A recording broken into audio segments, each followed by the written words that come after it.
We are standing by for our players and assistants to join us very shortly. Good morning and welcome to the young visitors from Stanmore Cricket Club, who are our flag bearers and our guard of honour on pitch edge for our women's games taking them for their sport this morning. Stanmore had a brilliant season across age groups. We have Andy, our mascot out at the top of everyone. We're delighted to welcome Stanmore as our guard of honour for our women's games.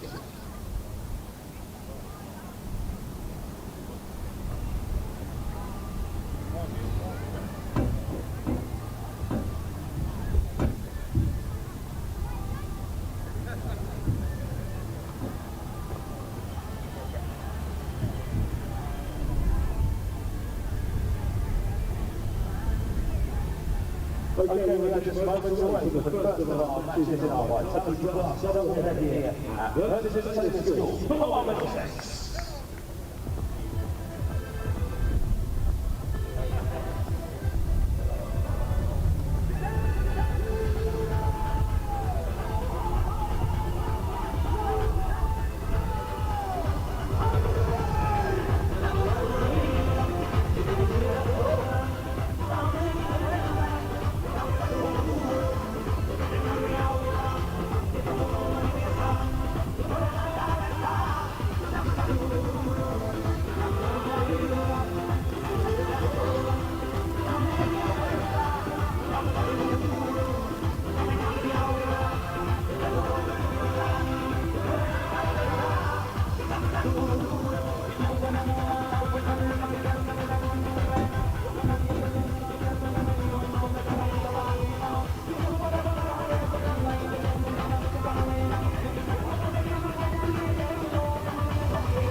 Umpires, Rima Chandaria and Derbyshire. Our match scorers are Terry Casati and Alan Jones.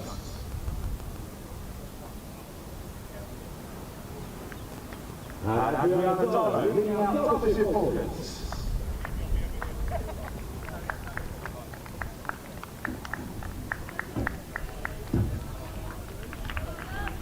And over the batting for Middlesex, number 24, Finley Trussler, and number 7, Pepper Stroud.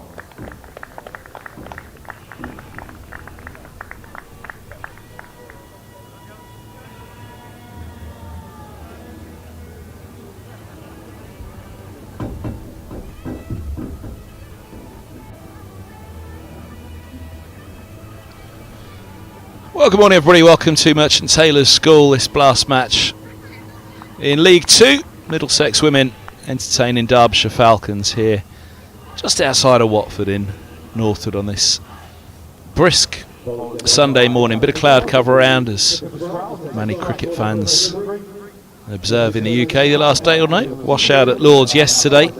Fortunately we should be set fair for a double header coming up here at Merchant Taylors School this Sunday. I'm Kevin Ham, bringing you the stream. This one, Pippa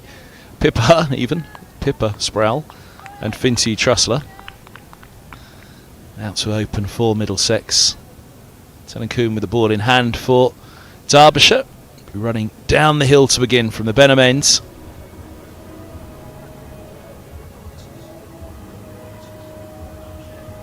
Derbyshire winning the toss and saying to Middlesex, set the total, which I think is right here at Merchant Taylors School. If they saw the men's game last week, Middlesex put in and Tricky setting the total on a pitch that was seam friendly. You'd imagine it will be something similar again. It usually is here at Merchant Taylors. It's a bowler's surface.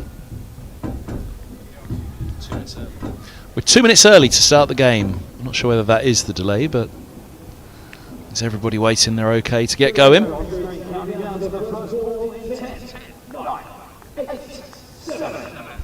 The countdown. 5, 4, 3, 2, 1, game on.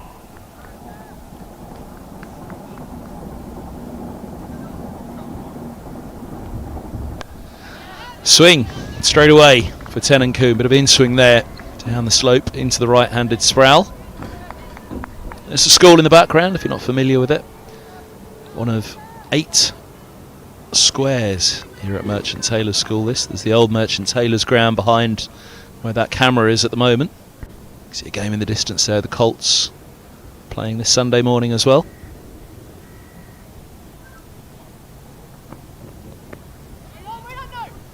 onto the pads, but no run.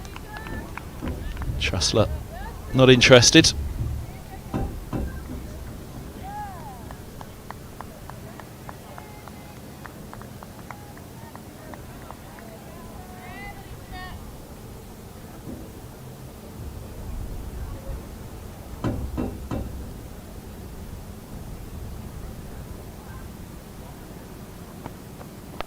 Big in-swing on that as well, pushed back by Sproul. A watchful start here for Middlesex, and rightly so with that swing. Let's see what seam movement there is as well.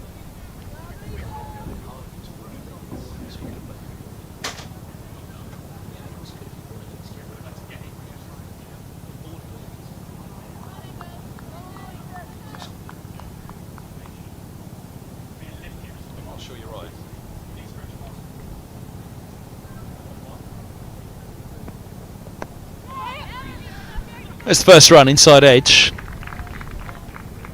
Again, the swing playing its part, finding the inside part of the bat, but a scurry through for a single into that gap at mid-wicket, which you can see. Two back, deep backward square and deep third at the moment, round towards deep point.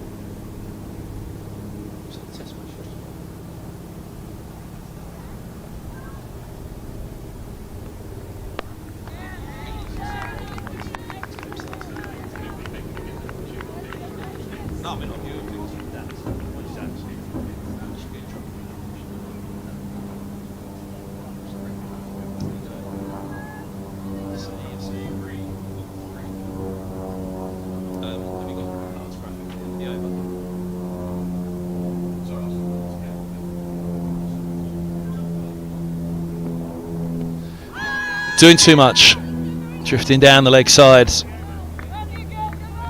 Swing prevalent, this one's starting a lot straighter. Pitch is just outside, oh, it's definitely missing. But possibly not by as much as I first thought. Yeah, there we go. Maybe a third leg stump would have been in play.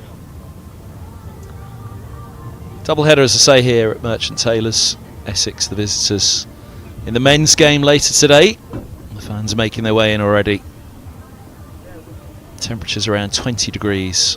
There you see a few wrapped up already. I certainly have got a few layers on.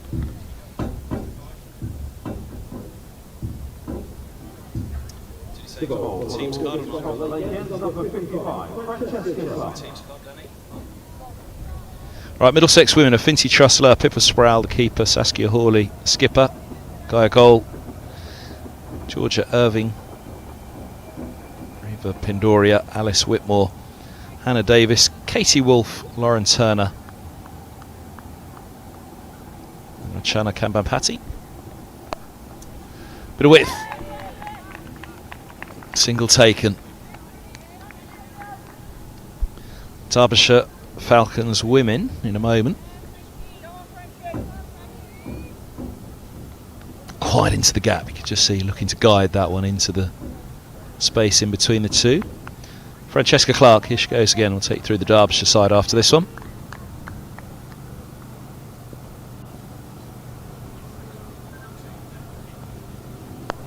Now that was wobbling through the air for me. Trussler watchful.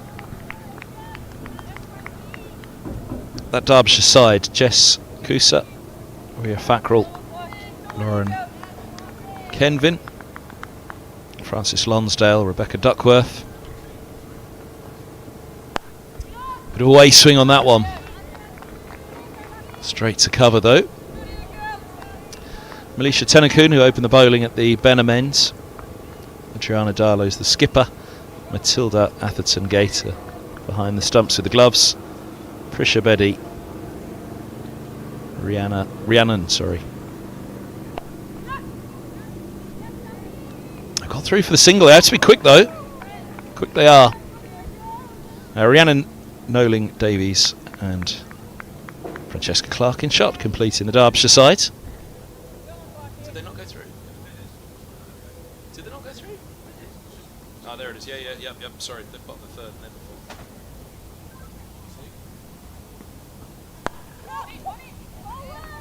Tickled off the stumps. Single more. Oh, watching for the overthrows. All is well.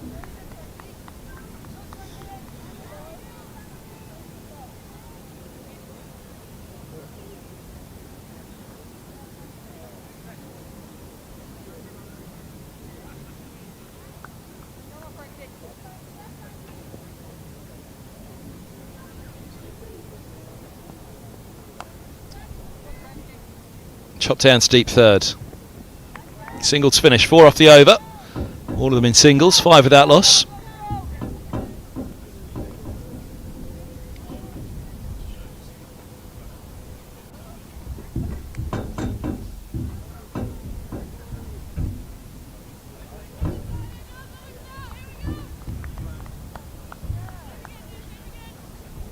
So the league table. League 2 table for the Blast. Middlesex 3 wins and 1 defeat in their 4 games. Glamorgan the top, 4 from 4, 18 points. Leicestershire Foxes third, 2 wins from 3 games. Worcestershire Rapids 2 from 4 as well.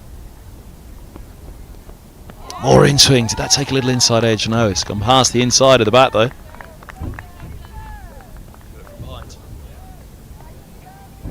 There you go, beating that inside edge. Could have chopped on. Could have offered a little tickle through to the keeper, but a toss it is. Warning signs are there for the Middlesex openers.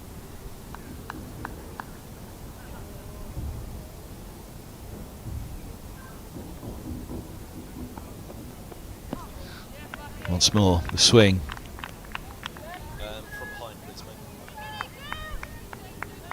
Have a look at that one again. They're coming down to have a look at the track. I think it was a bit of a fuller ball though. Is it too full to cut? As much that with the swing coming back in, it was always going to tuck up Trussler.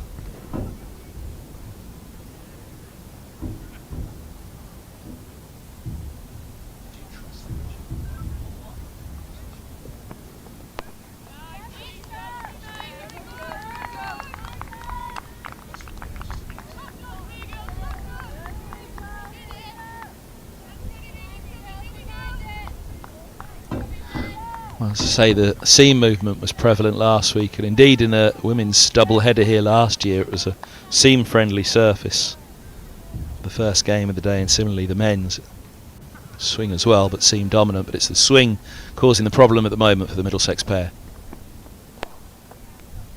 Little too full and gets away with that one. Tenencoon, I think Trussler liked the look of that one. Still not quite fully aligned to this movement through the air. Sproul's coming down to have a chat.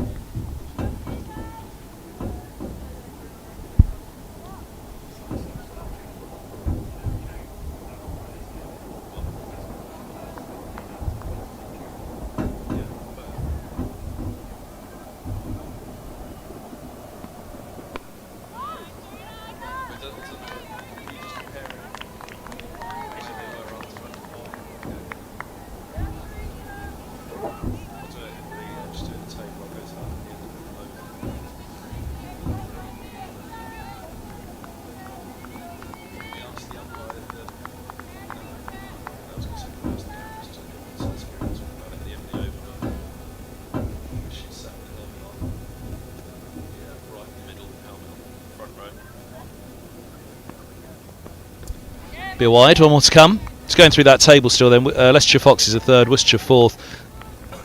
Then Derbyshire Falcons, women with 2 defeats from 3, so sitting mid-table. Sussex Sharks propping up 4 defeats in 4 at the bottom.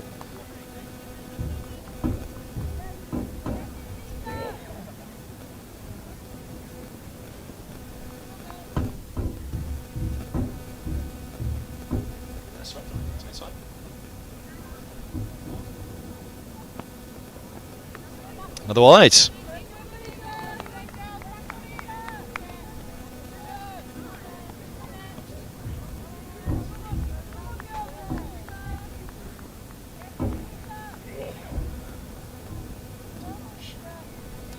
Last up for Derbyshire women, it was a 7-wicket win against Worcestershire Rapids. 109 for 9 the Rapids. 112 for 3, Derbyshire. 60 from Duckworth from just 43 balls. That was just swinging back inside the line. It started off looking as though it would be another wide, this time outside off, but it's a single to in the over, 8 without loss. The game was played at New Road.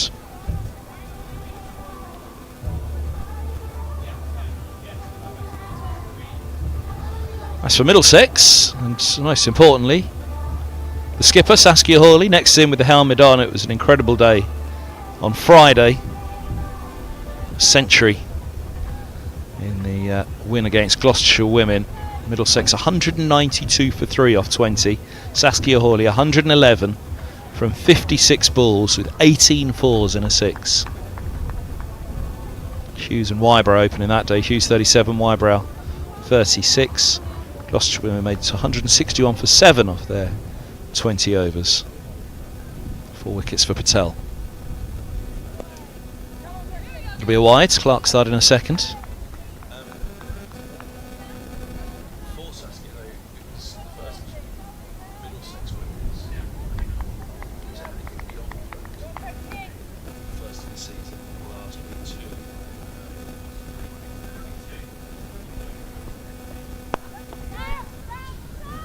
Scamper in the single here.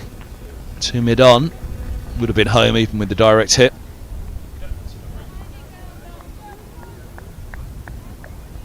For Hawley, that was first T20 century for Middlesex women.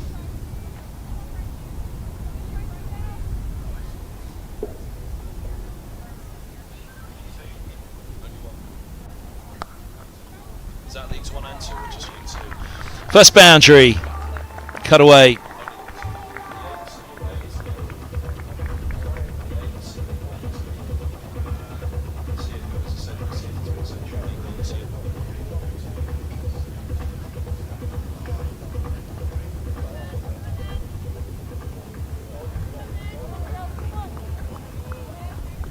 Looked at that earlier, it was more of a guide before. This is a proper chop down on the cut from Sproul.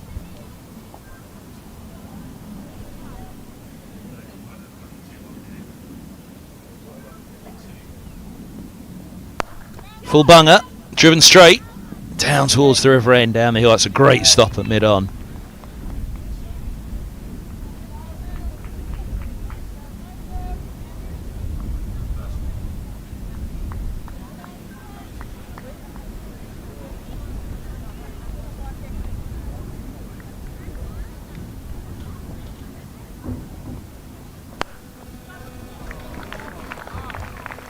Gets through again.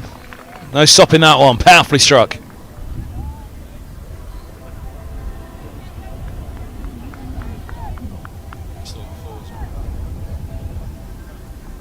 That was the one that nearly got through ball before.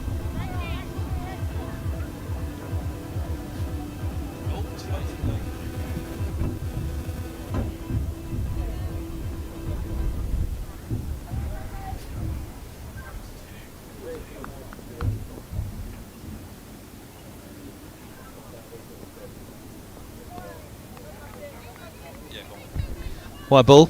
Let's have a look at the boundary again. Slapped through the covers.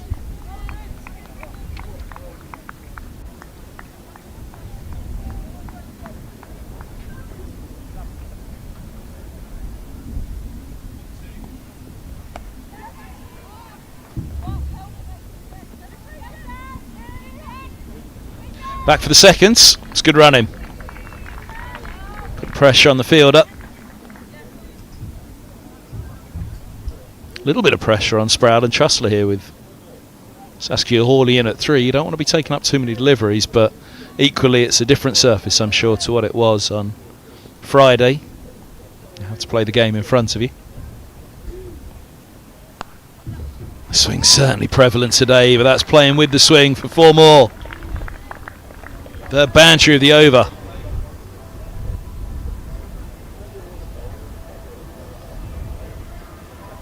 Driven square. That's an expensive over from Clark.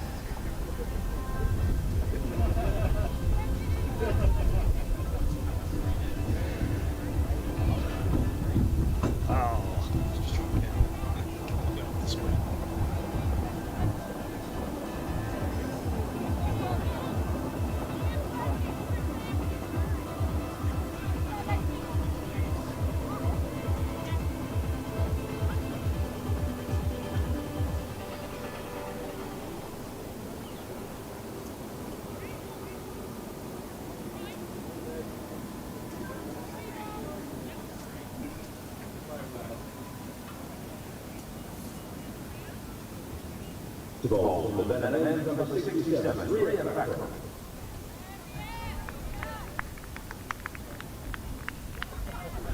Right, Fackrell into the attack.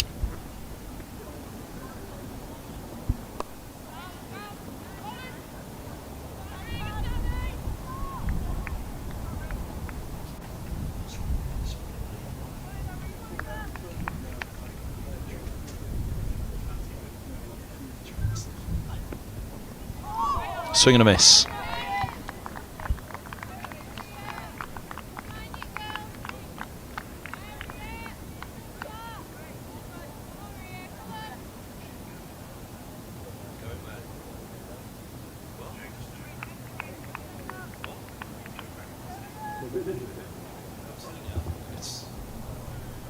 They have to pay for it to be released. Actually, I don't trust the players. Unless I see it being made. Oh, Spike, I trust Spike.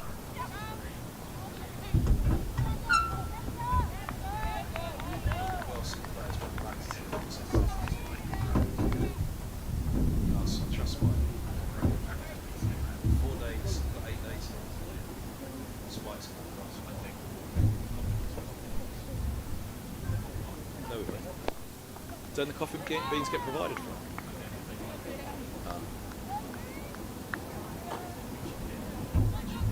Dan. They owe us. We make them confused. Up in the air. Just fine, a deep backward square. Back for the second.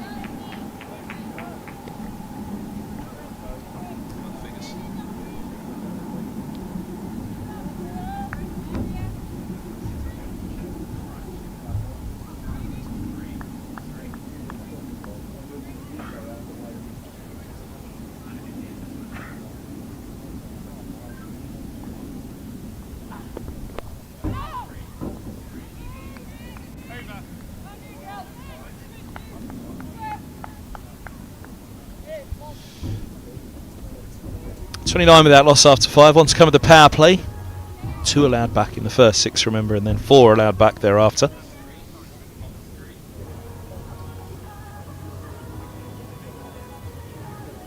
Jacket stay northward. I don't think it'll particularly get much warmer as the day goes on.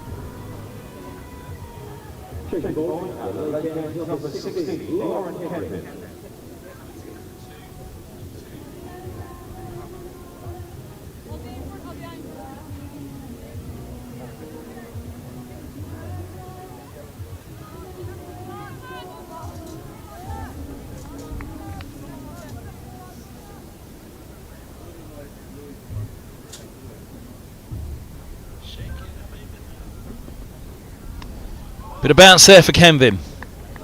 First ball. She's coming up the hill from the lake ends. See that again?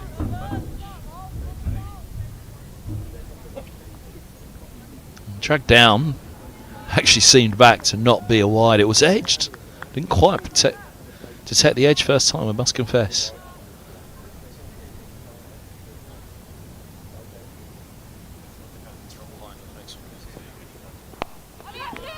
Swing again, well played for the single. They've got it ticking now, these two. Is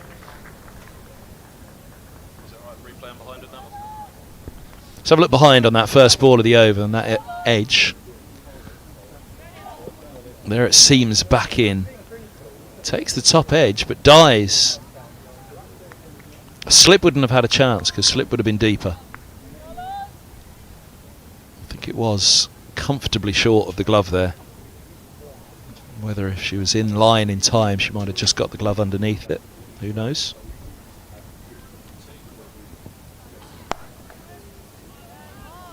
Sun's out.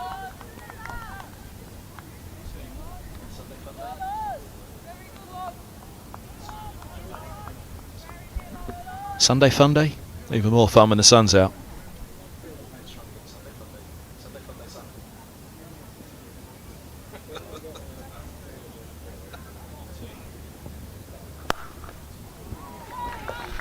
That's crunched through. Sproul's on to 14.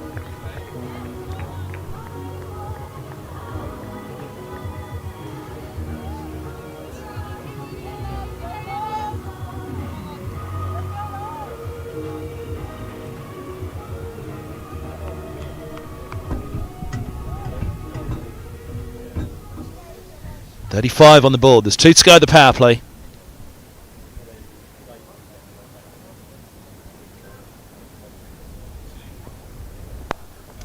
Full Bunger gets away with it. It'll just be a single. Could be a run out, actually. Sproul gave up. Sharp fielding in the covers. Or at mid-wicket, I should say. Here we go. Well, it was to the left hand of the fielder who's got it in so quickly.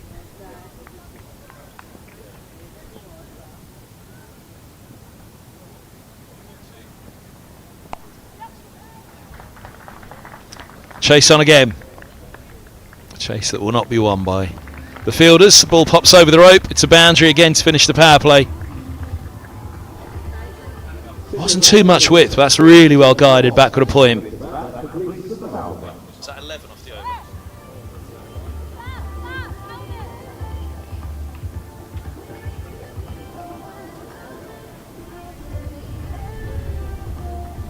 over? Use of the feet. And the steer.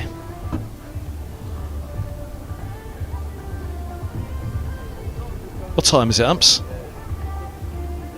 It's time to end the power play.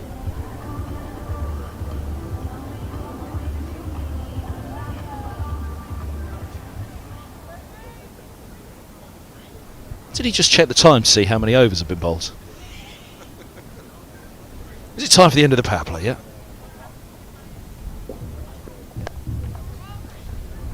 A bit of flight from Fackrell. Yeah, good finish to the power play there. A couple of boundaries on that over.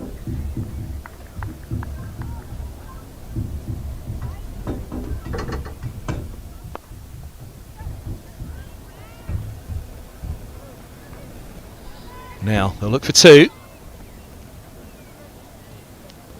Up the hill it goes, so the pace always dying on that ball. It's quite a sharp hill here as well. So the bowling's from the Benham end. That's downhill. It's not too noticeable at the moment, but when you're out there, it is a fair old drop down the hill. Straight down, like Hove, Cromwell Road end down to the sea. It's the Benham end down to the lake here. Step across and up and over. 4 more for Sproul. She's into the 20s. I thought she was going to get herself in trouble there. Really opened up the stumps. Had to get bad on it.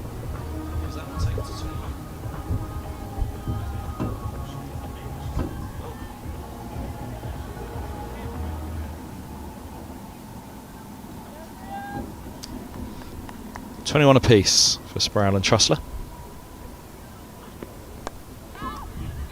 And Trussler will move ahead. They'll look for a couple here. Sproul, sorry, will move ahead. Couple they get, 48 on the board.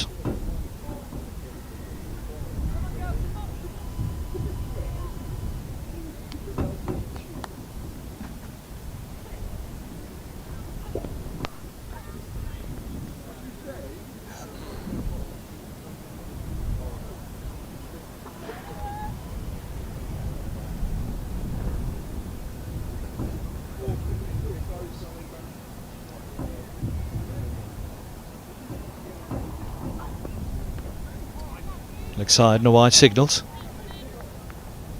And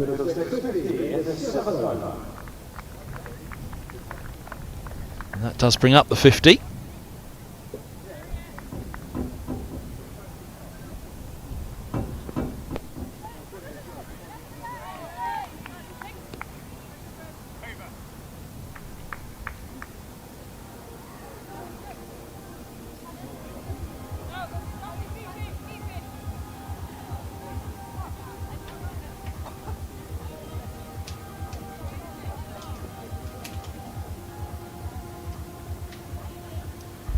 First over out of the power play.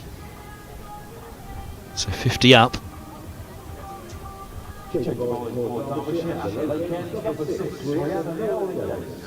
Promising start here for Middlesex. They'll be looking up and over 150 again.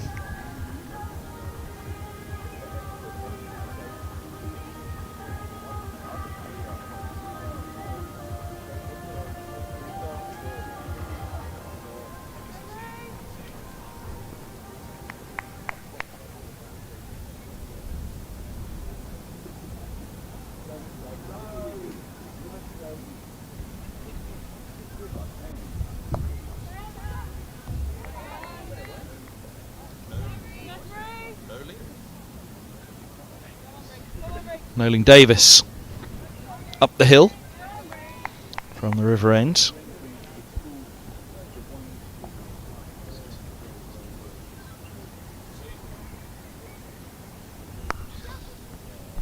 Can we replay those last two back to back from? Alright, the second one's fine, only from front and back actually. This is doing a bit through the air. Just watch it out of the hand. You think it's going to swing. It does swing away there. There you go. Just a bit more of a wobble on the first ball of the over, I felt. Beaut. I think that's just off the gloves, isn't it? Looking for the umpire here. I wonder for a moment whether that was just off the keeper's gloves. Front on. But it was an edge. Let's have a look. Was it a double edge? Is it edge of the bat onto the edge of the keeper's glove? Yes. That's why I made the big bucks.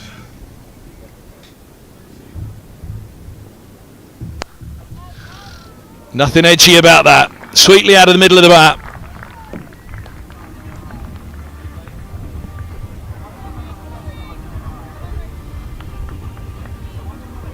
There was a chance, but it was struck well.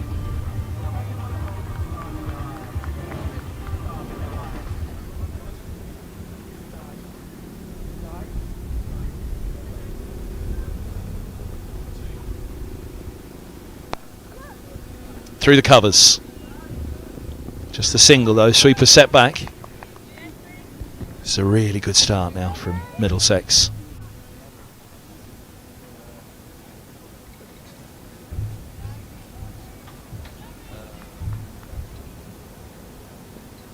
You know, you were saying what they were on Friday after 3 overs. Don't suppose you got what they were after 8, 10 overs.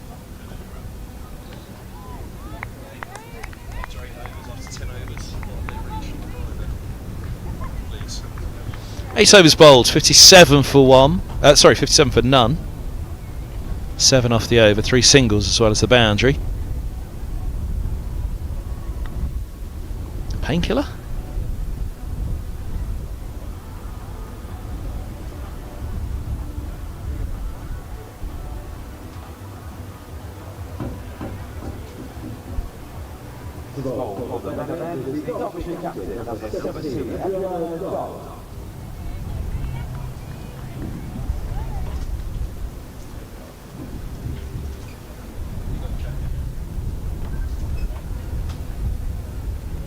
Actually, a blanket for my legs.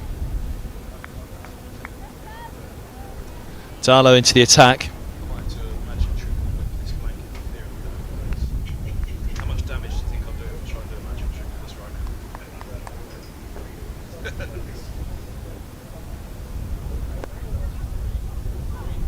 now? Now, find of extra cover. They'll think 2. Sweeper comes round. 2 it is.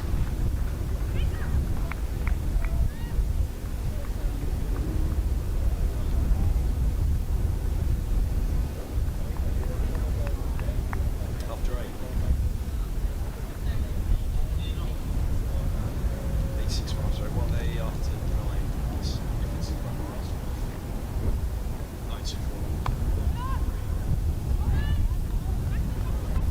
Looking back at Friday's game, there were 92 for 1 after 9 Middlesex in that game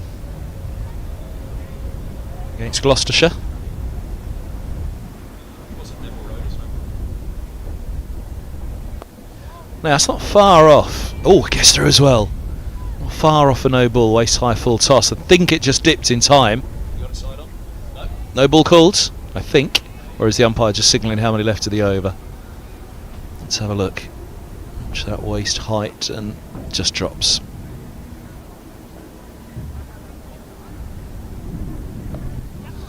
There's the step across to access the onside again. Won't get away for the boundary, but they'll get a single. Back for the second, actually. Good run him. Should have been two there, to be fair.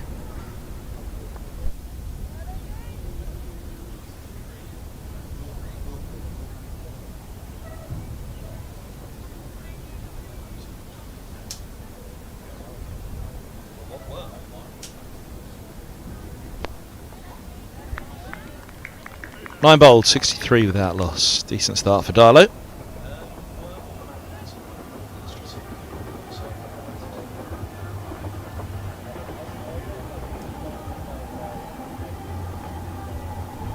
There's the man Hassan, who was the fantastic fourth. Good sixth as well to finish. Not been a bad out of the power play, actually. Just the first, the third and the fifth. A little light.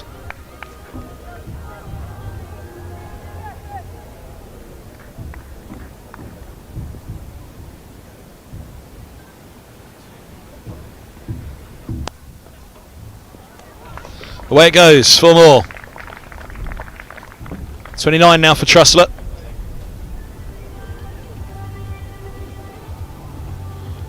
Lovely shot. No chance for cover or mid-off.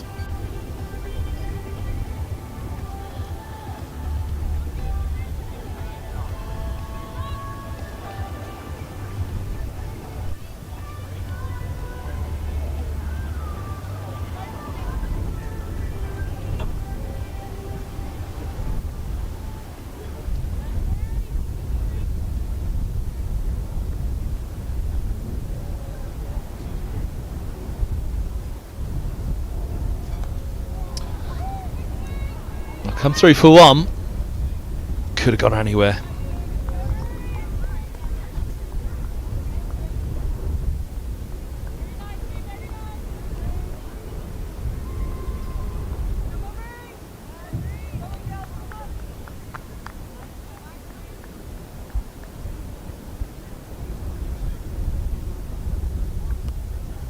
Turned away. Worked with that one. Ball followed up.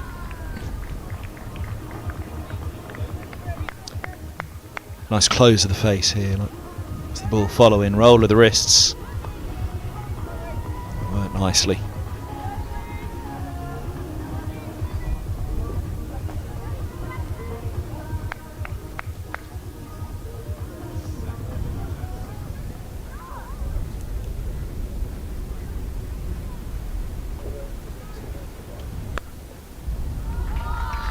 Back-to-back boundaries.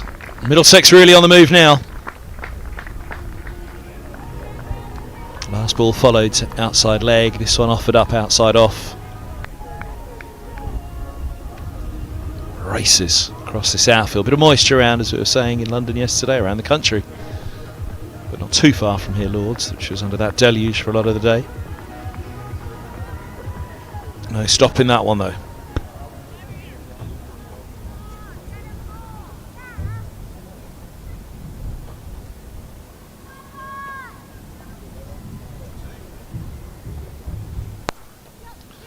Now down the ground with that one. How's the placement? Nice, but there wasn't quite the power. Clark gets across.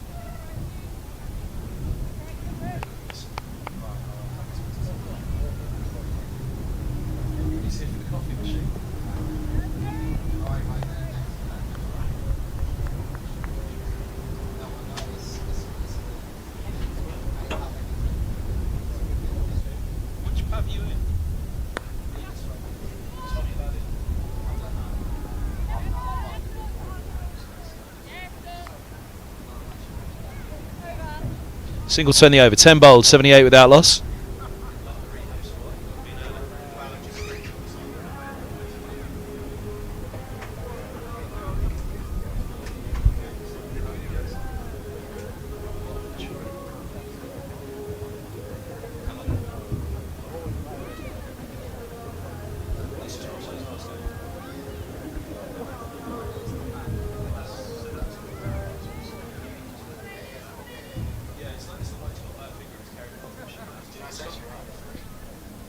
Chat one, don't we? We don't need it back Friday, that's not the priority. Just the single here, smothered in the covers. Cheers, crack. Good to see you, mate. Good luck with that for Friday, mate.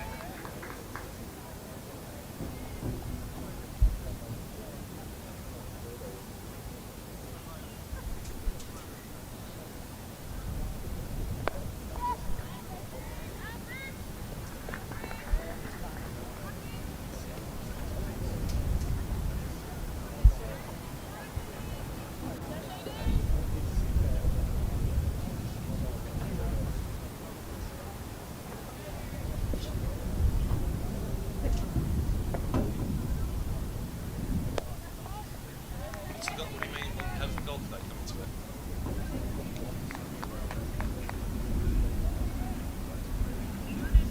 England players were. Do they recognise you?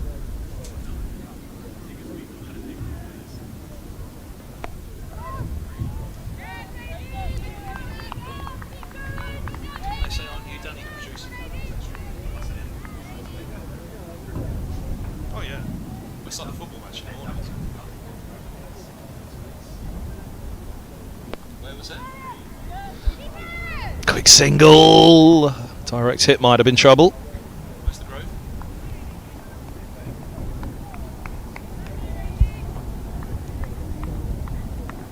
You went there for your birthday.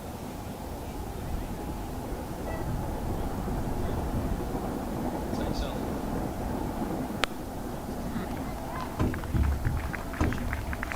That's through. 4 more. First boundary of the over. Darlow couldn't get out of what would have been a brilliant over at this stage to slow up this pair. But they're seeing it well. And Sproul seeing it for 4 more to finish.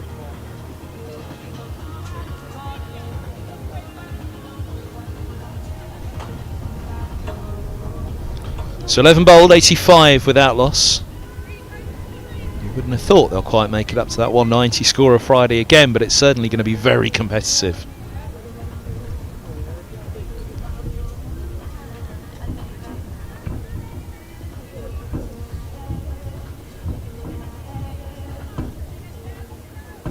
The ball for the left hand, number 67, Rio Packer.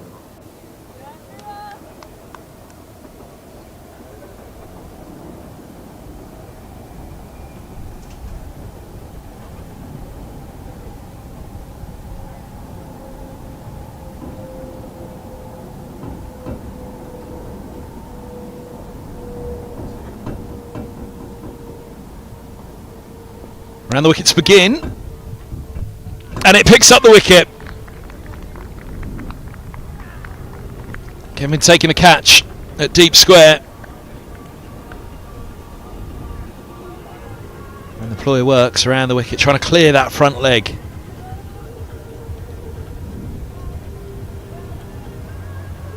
But only managing to send it down the throat of the fielder. Fine opening stand though. Trussler caught Kenvin for 33 off Ackrell, 35 balls, cracking strike rate and 85 for 1 in the 12th. Over to you, Skip. Just shy of the half century, Sproul's nearly there as well. But a first T20 century for Middlesex women brought up by Saskia Hawley on Friday. Should go on the Sunday here at Northwoods. The onus is on the charge at this point to go big. Can she carry on that form? Certainly allowed an over or two to have a look, get a feel of it.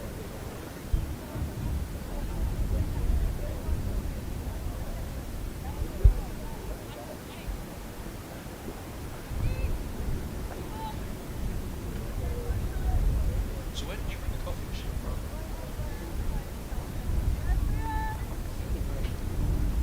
Oh, so when you were taking a seat, did you take it home in between? I'd be mad not to. Down the track and past the edge. Could have been a hat-trick. Now was the bat involved? Stumping was in play and so was the catch. Run signalled. Fackrell continuing around the wicket. Hawley using her feet. Here she goes. Was there an edge? Well, the umpire's given it as runs.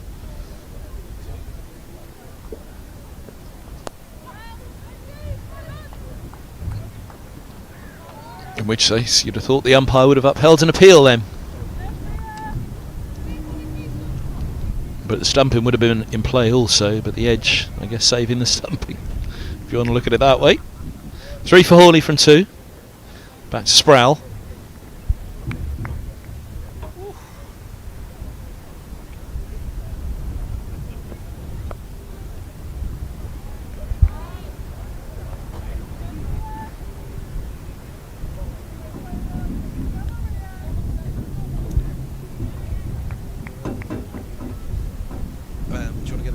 Arriving, Max Holt. Yep.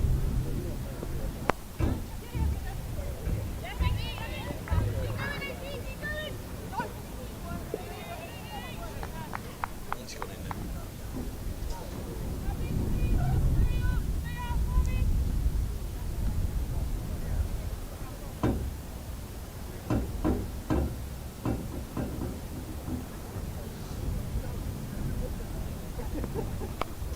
Short and pulled.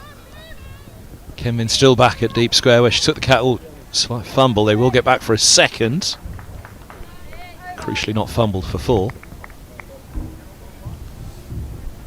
Tobold then 91 for 1.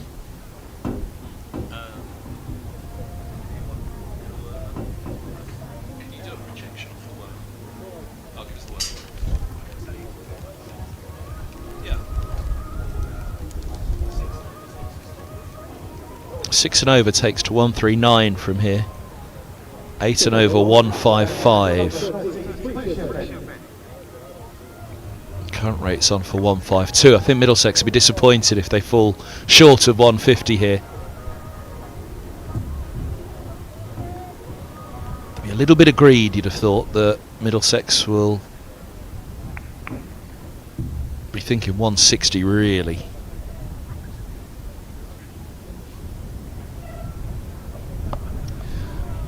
Now that won't be far off, called a no ball. Let's see, it was just short of the fielder. It was in the air for a long while.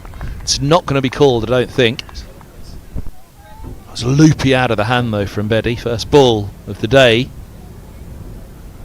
Watch for the crouch of the batter as well. So yeah, down quite low. Well, I tell you, that was tight. Had the catch been taken, I think that'd certainly have been looked to the umpire to say, really? It's not going to be called? A single it is then, no ball.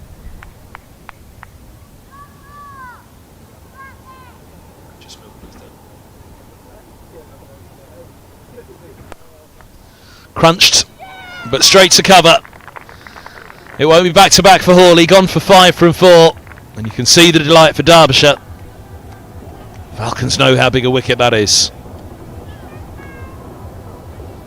Around the wicket, Betty. There was that width across her, but meant it was slightly more open face perhaps and just scooped up somewhat. It's a good catch, difficult to get the hands around. Darlow holds on. Betty strikes. And Hawley has to go. 92 for 2, Middlesex.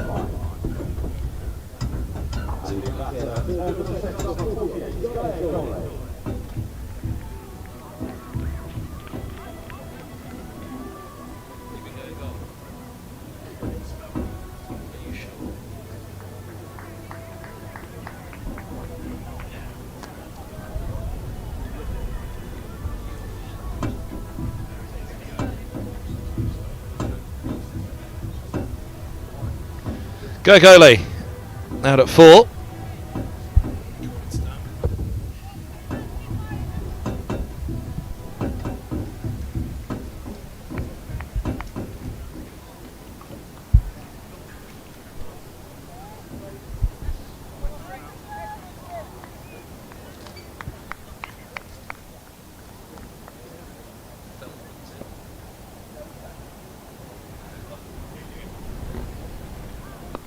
Oh, bit of bounce again for Betty there.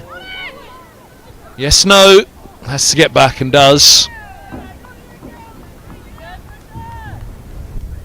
would have put Middlesex in a spot of bother.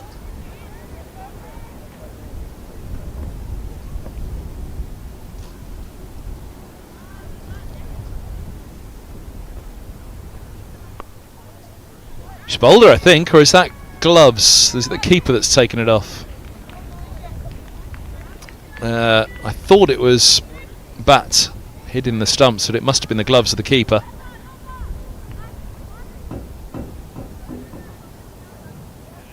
Yeah, just the keeper. Flicking the outside of the top of off. About nowhere near. What height?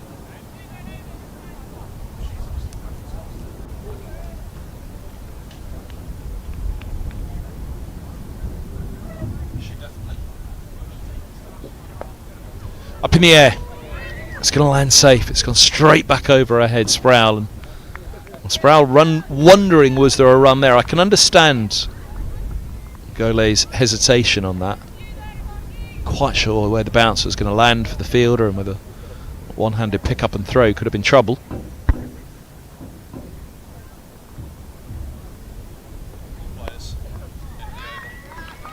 There's the 50 for Sproul.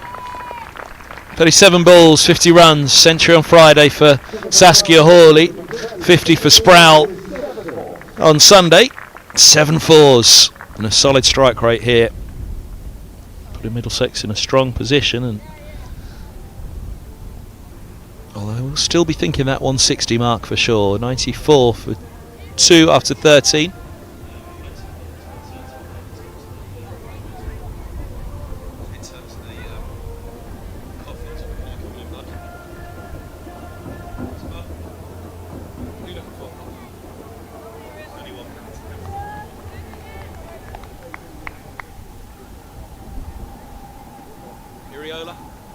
Happy? It's a risk.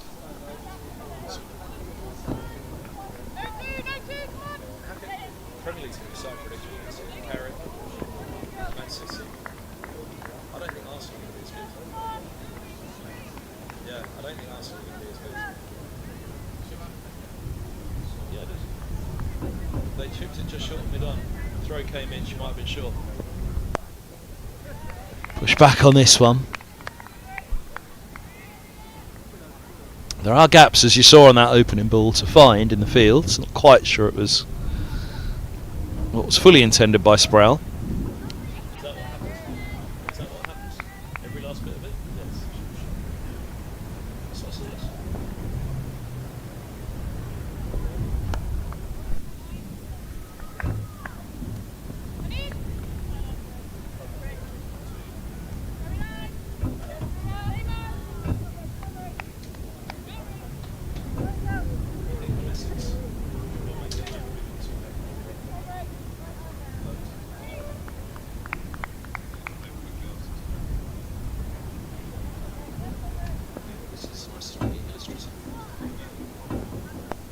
Chipped up into space though, and they'll come back for 2. Well, they know they'll settle on the single. Silvers. Come on, we've got to get Silvers on next minute 6, man.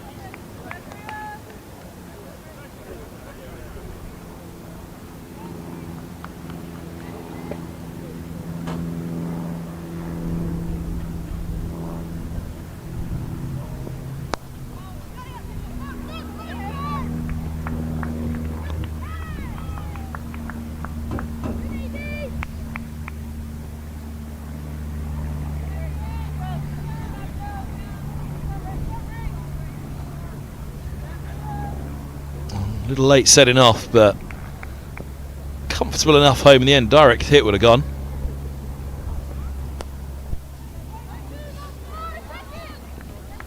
Just the single on this one. 14 bowled, 100 up for Middlesex. They're 100 for 2, having been put in here by Derbyshire. First game, the double header. Second up, the men. A few starting to filter in.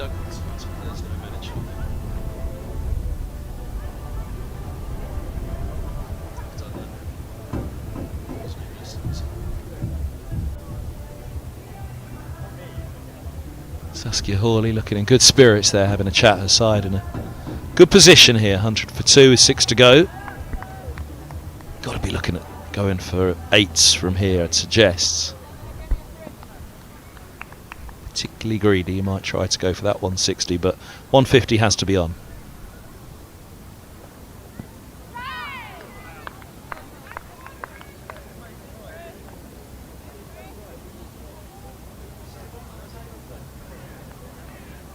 Steady.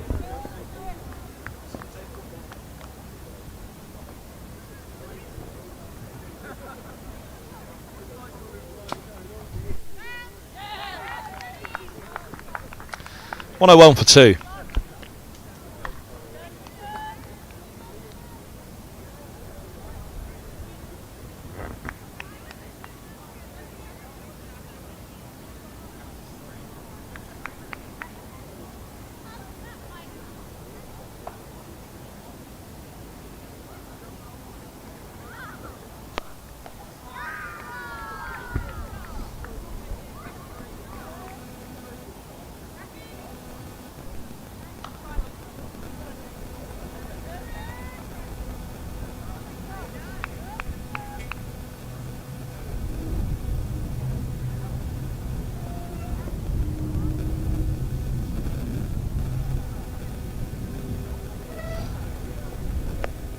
Down the track and down the grounds.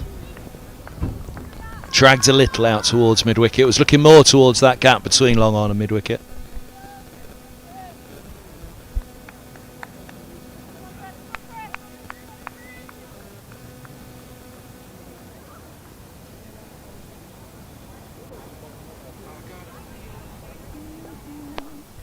This one is down the grounds. Not got hold of it though.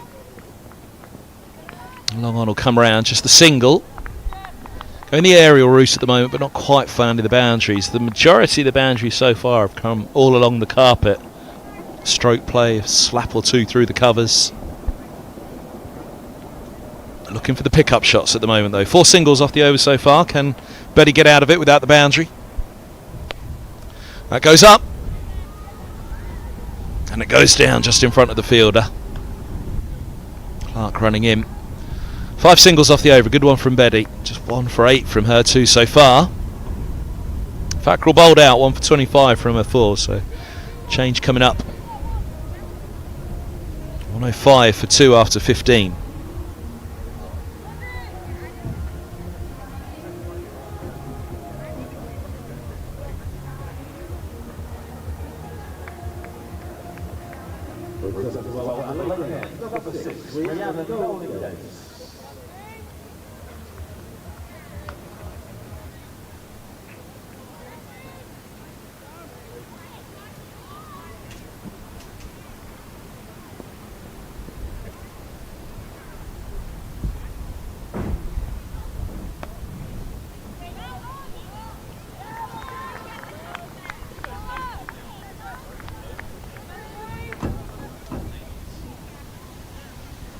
Nolan Davies back for her thirds. Number 22 off the first 2, so Middlesex will look at putting the pressure on here. Get back to those 10s perhaps.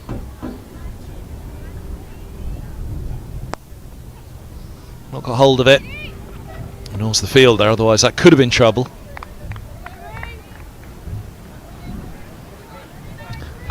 Burger van, coffee van, no sign of the ice cream van today. It is a bit nippy. Temperatures. Is it there? Where? Oh, you can see the top of it there, just over the sight screen. That's got to be close, hasn't it? If this is leg by. Oh, and nearly a run out, and they could come back for 2 here. Overthrows. All eyes on the umpire. Leg buys? Yes. I mean, if there was no bat involved, that's got to be very close. Pitch is in line. It's going on to hit. Ooh, I can't see that's going over. It's definitely in line of middle. Yeah, maybe higher problem. Maybe.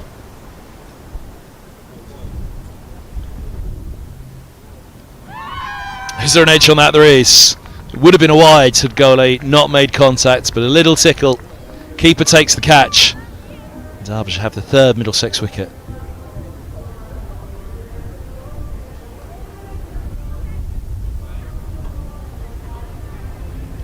Really swung big. Look at that go.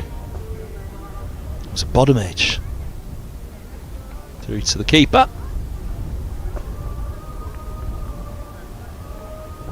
Yeah. Almost the back of the bat. You look at the face of the bat as it went past. It was almost as though they'd taken the outside edge, it was taking the outside bottom of the back of the bat. Matheson Gates doing the rest. Nolan Davies with the catch. 7 for Gole from 11, 109 for 3. George Irving making a way out at 5. Sproul still going. How far can Sproul go?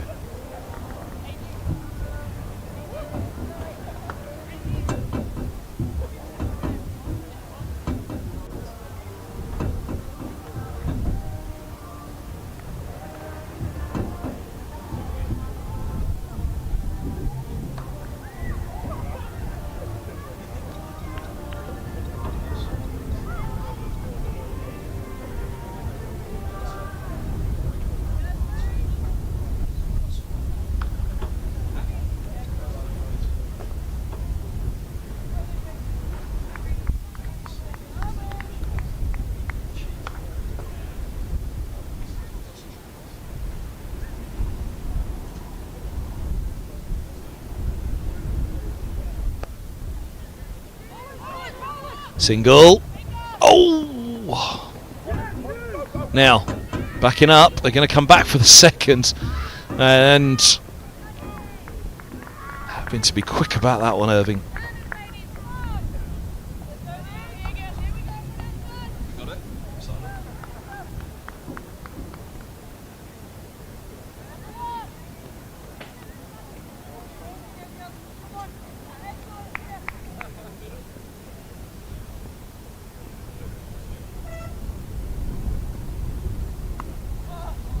Run away off the edge. Run fine. Up the hill it may be, but it's got the legs to go.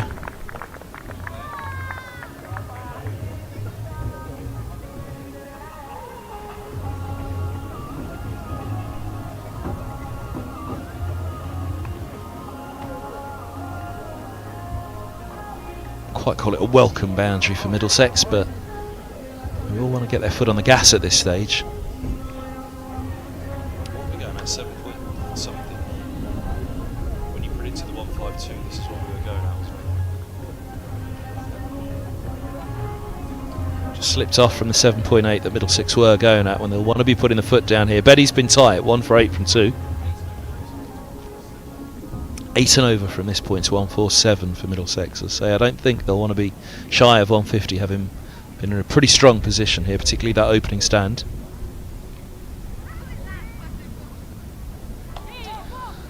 Called through for the bye, the leg bye.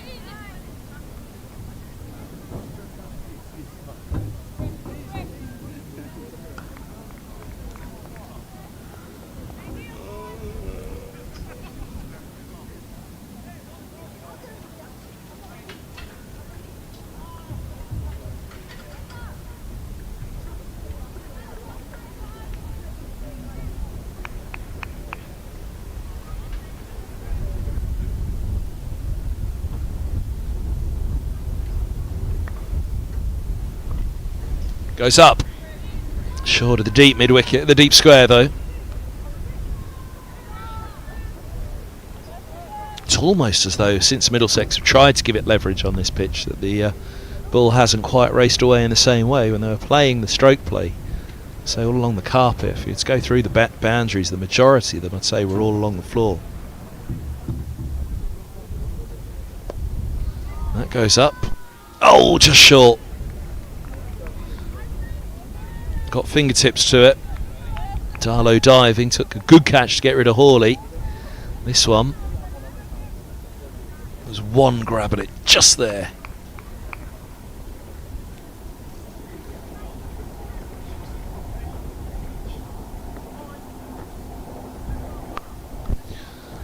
Got a good chunk of that again, but once more it's almost a case of these are big shots and risk shots as well for just singles for Middlesex there.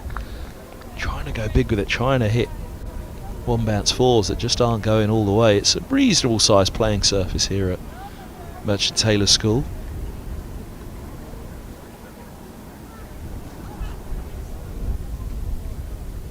Yeah, I was going to say it's not much different. Up in the air again, but just one bounce and a single it is. They're thinking about two, but just the one. Easy game from the sidelines, but it feels like Middlesex going for too many big shots at the moment and not really connecting. Whereas when they're playing a little bit more stroke play with it all, the timing was pretty good.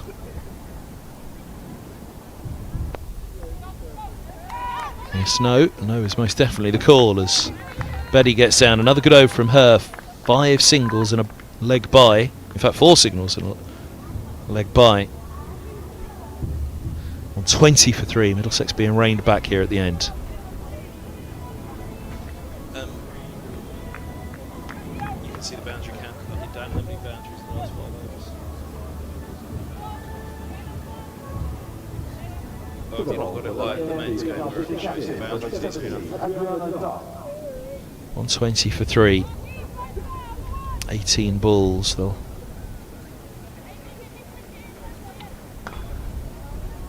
One at least 25 off that, get them to 145. Now that has been a shot that's worked well for Sproul. It's going to go. She's into the 60s. 124 for 3.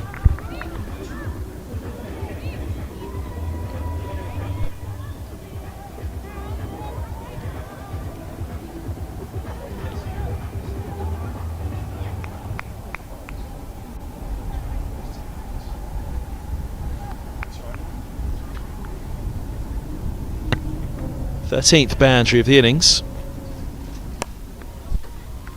Now picked up on the full, and it'll be back to back. That'll be the 14th boundary of the innings. Sproul to 67.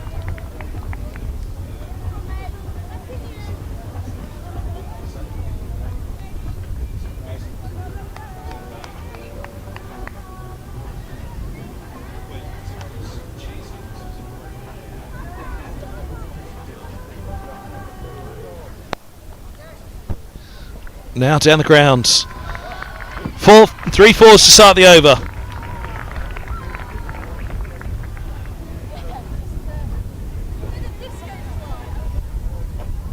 Well, the brakes have been put on.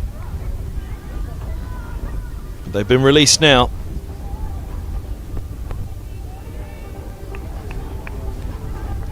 You can revise that back towards the 160.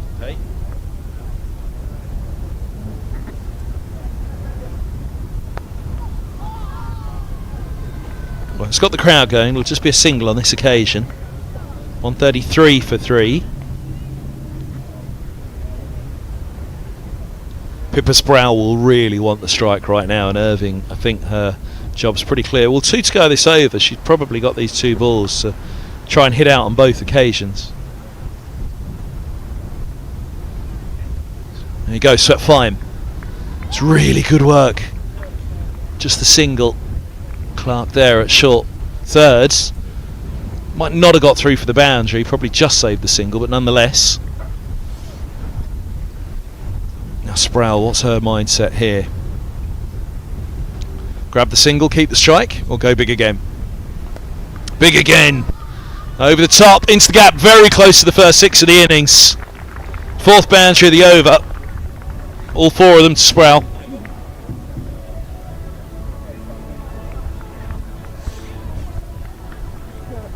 .76. Took 17 off that over.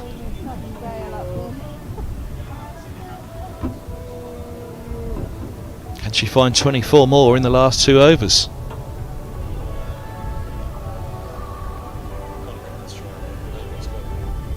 I think his job's going to be quite clear. It's 1, 4 or 6 off this delivery, really.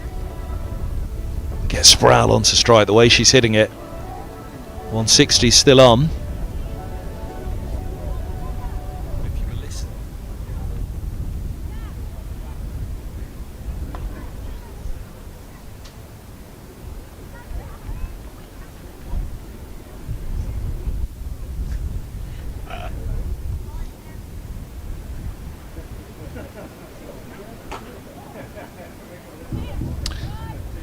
There's the single. So Sproul has the strike. 11 balls to go. She took 17 out of that last over herself.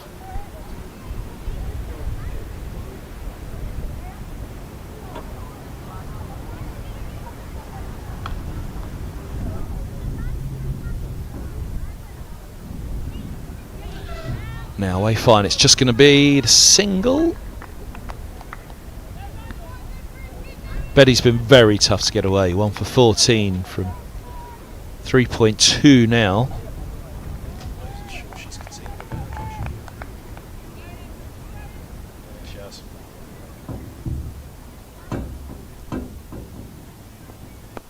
By my count, Betty hasn't conceded a boundary.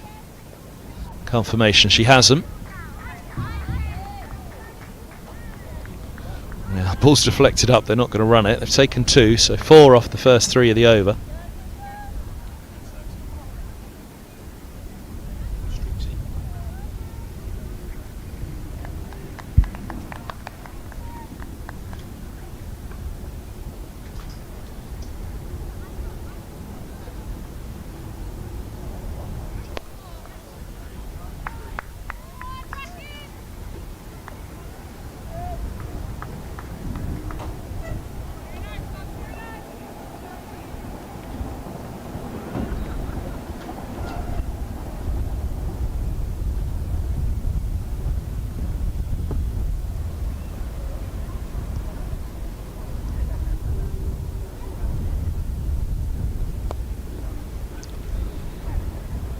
Through for a single more. Free hit here for Irving, really. Betty hasn't conceded a boundary in her spell so far. Irving 13 from 9. This is not Sproul on strike for the final over, so for Irving it's a case of swing, and swing hard at this one. Gets a decent chunk of it. It'll just be the single though, and it means Irving will have the strike for the start of the final over.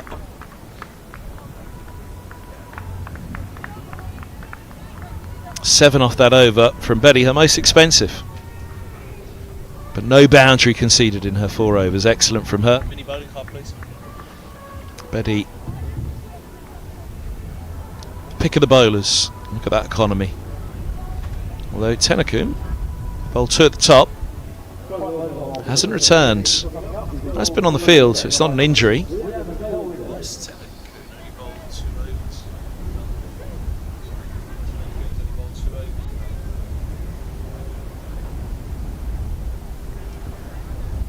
Well, this is a big call. Maybe Tennecoon does have an injury, though. I didn't see her go off. I'm sure she's still out there. Just checking the field. We're ground level here, so difficult to tell around the field. Noeline Davies to bowl the last. And they'll take the single. So Sproul gets the strike. 5 to go the over. She scored 17 off the 5 she faced in the 18th over of the innings. They take that 17 here. It wouldn't quite be enough for her own milestone though, but it would get Middlesex over the 160 mark.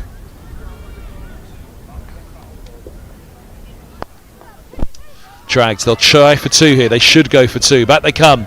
Throw goes to the bowler's end and they're safely home.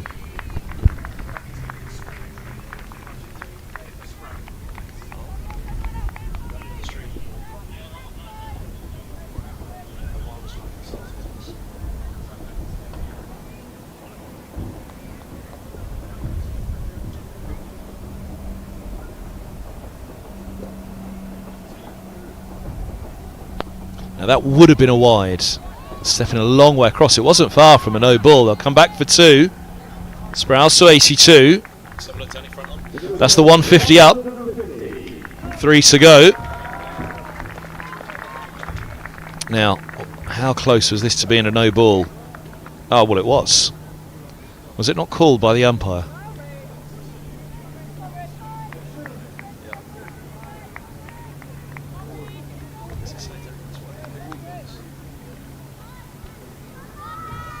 Get away with that one, Derbyshire Falcons.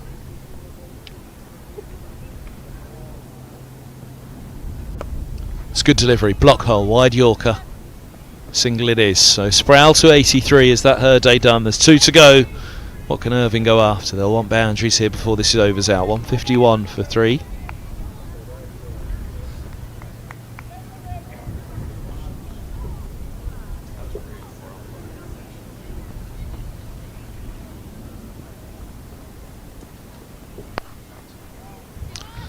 Now they'll look for 2 here, I think, but Sproul, if they don't get it back, they come. This could be trouble. No, throw short. Irvine to 17 from 12. I'd imagine there could have been a thought there for Sproul to take the final ball with that stunning strike rate, although to be fair, Irving's 17 from 12, that's not bad. Will the flash interview be on the stream? Singles finish. 154 for 3 it is. Don't quite make that 160. The run rate dipping down to 7.7. Brilliant from Sproul. 83 from 57. The absolute standout in that innings. Fine start with Trussler. That opening stand. Should be a tricky test this for the Falcons here, who won the toss. Join us back on the stream. Just under 10 minutes. The target to win is 155.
If you have recently arrived since the start of the match, you'll find refreshments available on the school side of the ground, a number of catering outlets around the venue, hot and cold food options, a selection of alcoholic and non-alcoholic drinks. From the bar marquee, the bar is purchasing 53. Middlesex members can get a discount at the bar by showing your membership card. This is also children's meal deals and vegan options around our catering units. The Middlesex Cricket pop-up shop is located near to the spectator entrance. You can get an online your free scorecards and boundary vitality 4 and 6 cards also available free from the Middlesex Cricket pop-up retail outlets.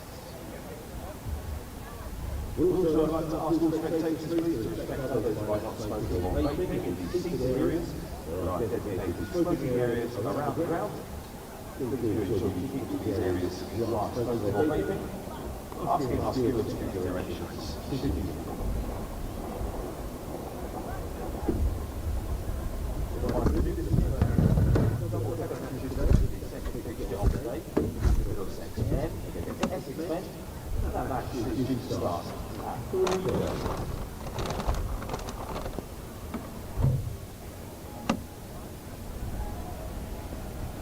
Now, our matches continue to provide talented athletes on in the market. Coming up. Outback Cricket returns to Richmond Cricket Club on Sunday, the 28th of June, the Middlesex Men.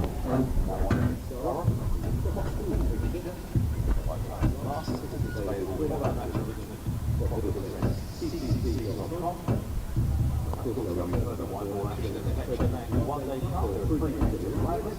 One of those, want to get all the details via middlesexcc.com.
welcome back to the field. Our umpires, Reverend Chandaria and Adam Hitchcock.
Defending 154, Sassy Horny, hits out, Middlesex.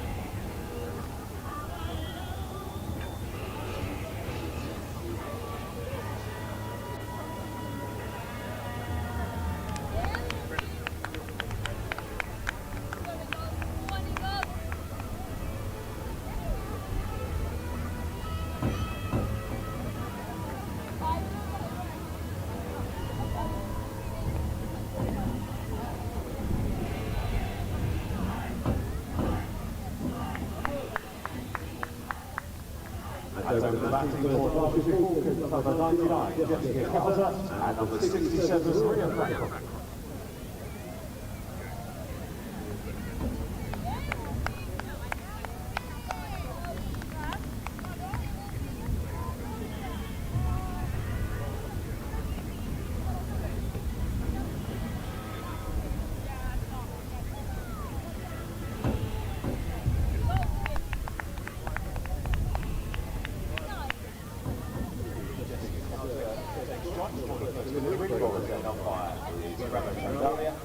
First 6 overs are halfway overs, and a maximum of 2 overs allowed outside the shooting circle. Outside the bowling ball, Middlesex on the lane. And welcome back to Northwood, where the chase is about to get underway. 155 is the target for Derbyshire. Casey Wolf's about to get us underway up the hill from the Lake End.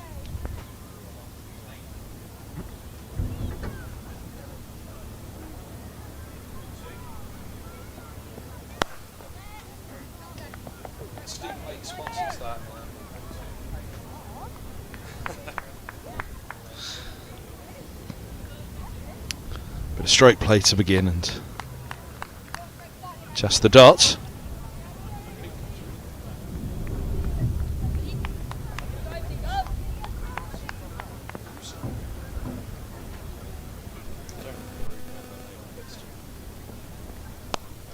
Full bunger gets away with it.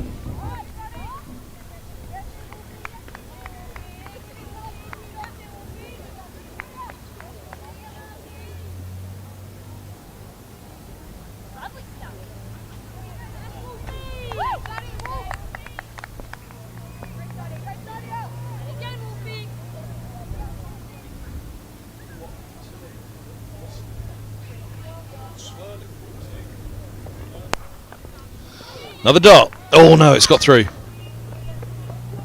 First run on the board. Nearly a run out.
Wide signals, pretty harsh given that no ball that wasn't given at the end of the last innings.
Swing and a miss.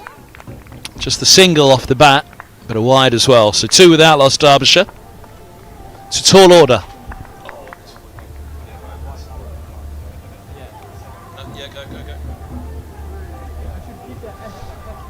That's how tall.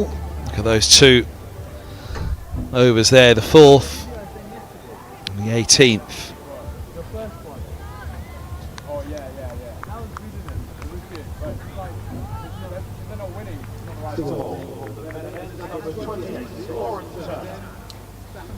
Now Turner.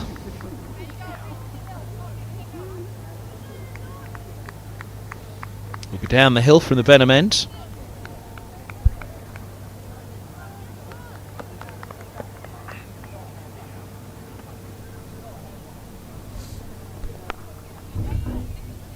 Oh, one-handed pick up and throw. And gone! Brilliant! Absolutely brilliant fielding. Gaiagole with the one-hand pick up and throw. That was first class. I thought that the pressure had been on the fielder there. The one-hand pick up and throw though. Look at that release and look at the delight. Just in front of the field. It wasn't risky to some extent. Well, even with the dive, she was gone by a long way.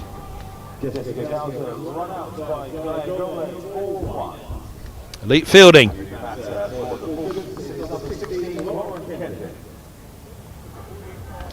Can be the new Basser, 2 for 1.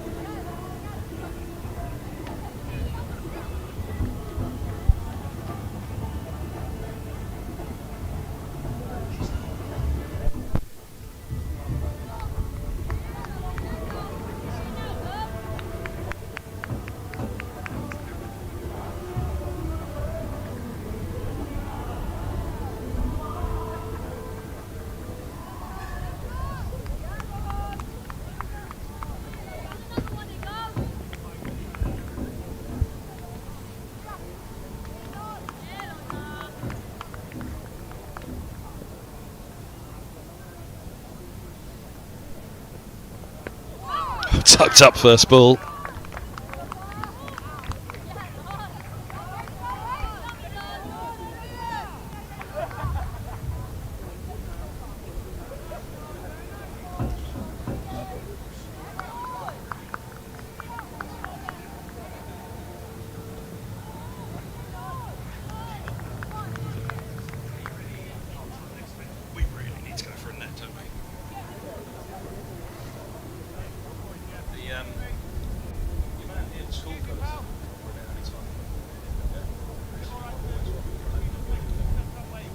It is.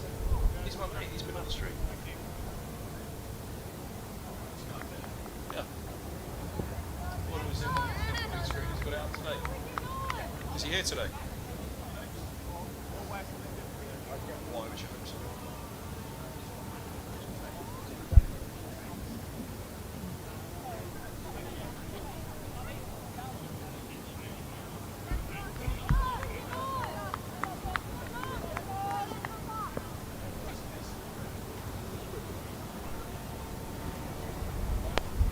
Bit of width in the air and put down. Is that Gaia again? No. Who's picking himself up? It is Gaia.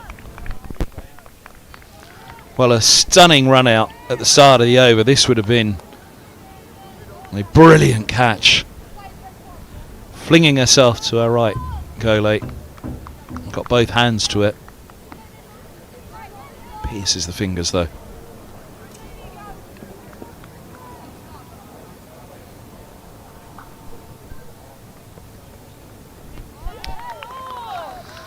Well, the swing was prevalent at the start of the Middlesex innings. The Derbyshire bowlers were really getting it going. Turner is here as well.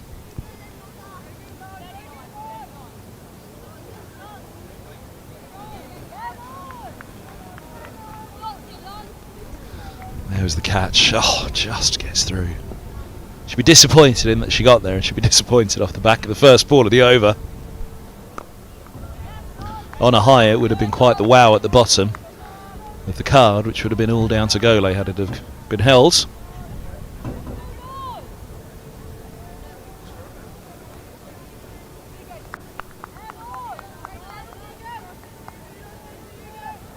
Anthony Head. Anthony Head. Tied yesterday. It's nothing to either of you. That'll be the vampire slayer.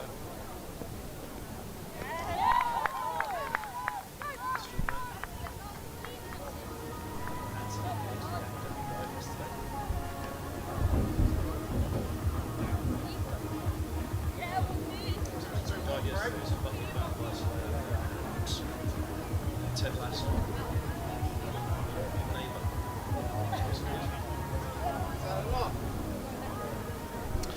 3 for 1 after 2.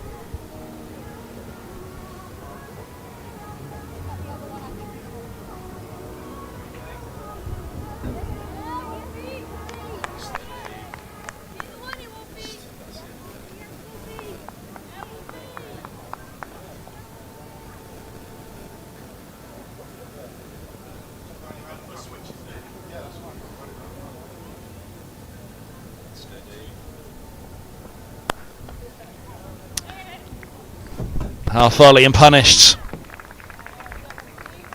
First boundary for Derbyshire.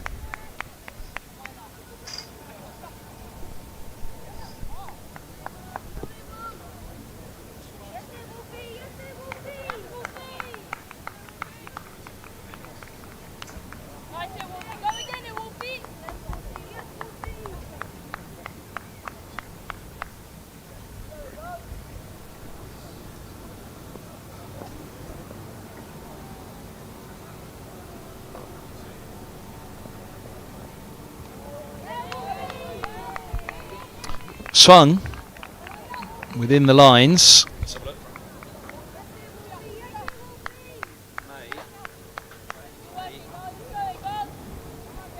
Let's have a look. I mean, look where that releases. Yeah, it's well within the lines. I was going to say, with that release, you're pretty unlucky if that swings into being a wide.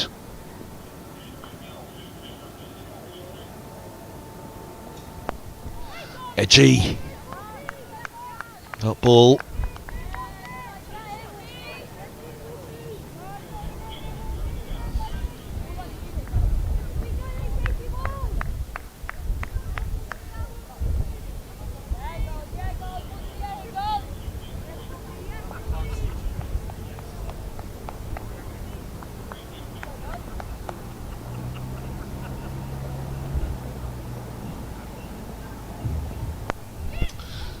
Now the swing wasn't as big on that. Fackrell was watching for it though. She didn't want to play it, close the face and end up with a leading edge. So she was watchful of it, just to steer for a single.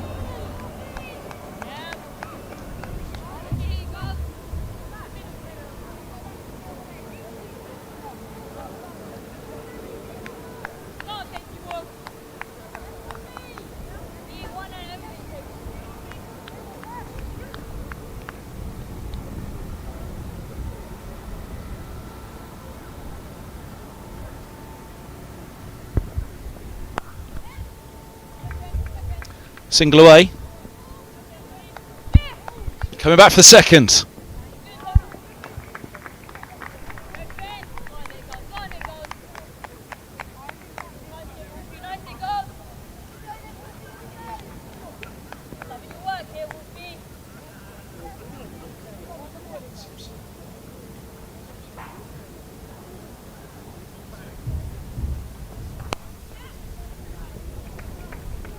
Thinking two again, just the single this time.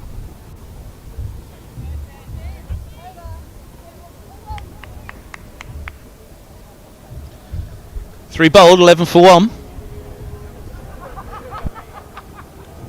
Worm testing, please.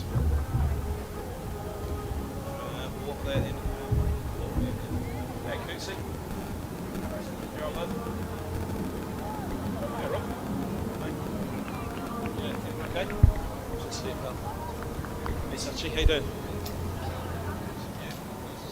See, yeah. Hey, Phils, what's going on? Yeah, good, you?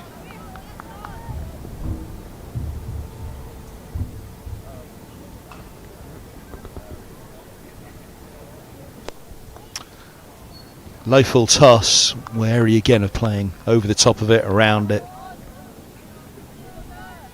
It did take Middlesex a little while to get used to the swing at the start of their innings, but once they're acclimatised, the run started to tick.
Oh, past the edge again. This is really good from Turner.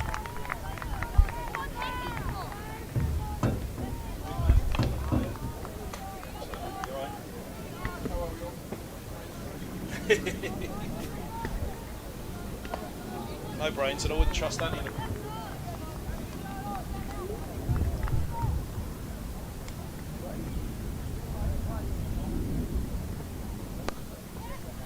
That's straight through beautifully. Big chase on here. Irving's just going to get there, but won't keep it in. Had one grab at it.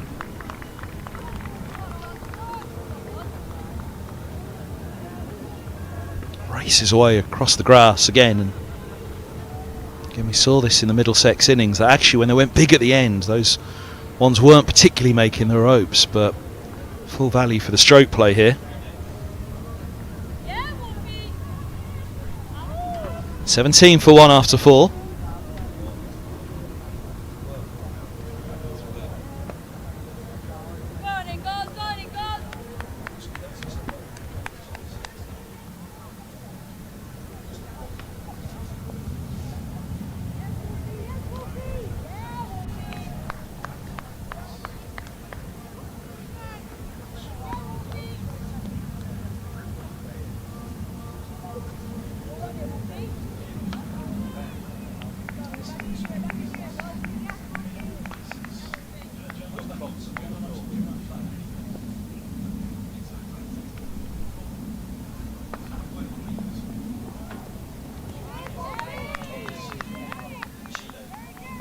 17 for 1 it is. Wolf is bowling extremely economically here, and yeah, it's a wide smile with good reason.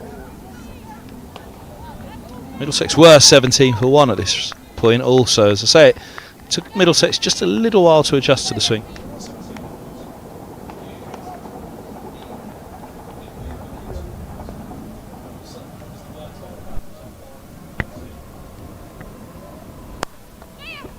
Slap down to long off.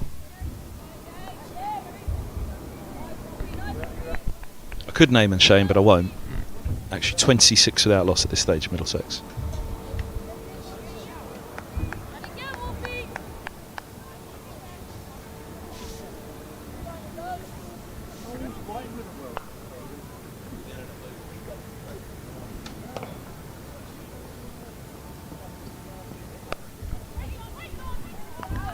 Wait on the call.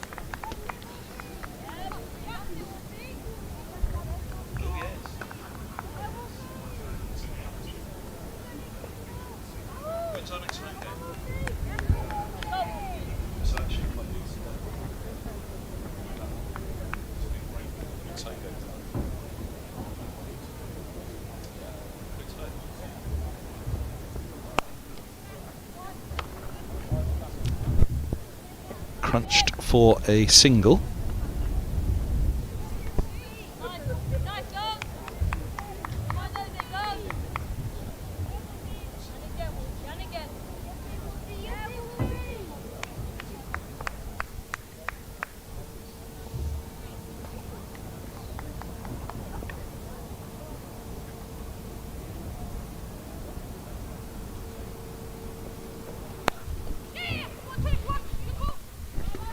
Looking for 2. They'll get 2 on the fumble.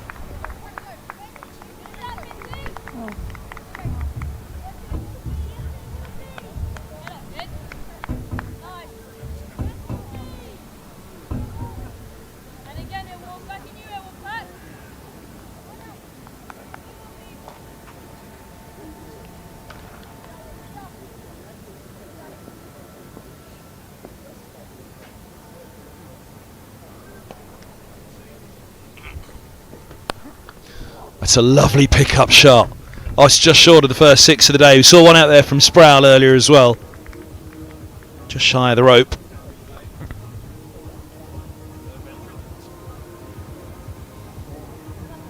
Just the 3rd boundary of the innings. 1 over to go the power play, 25 for 1. Needed that.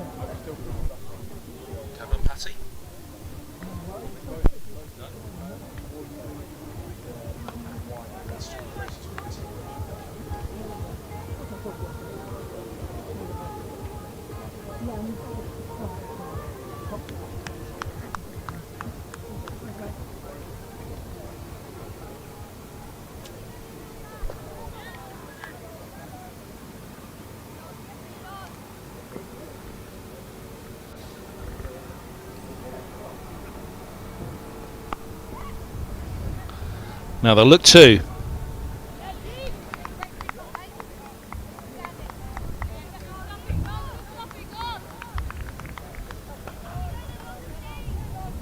Just the single it is. Turner going with great economy here at the start as well.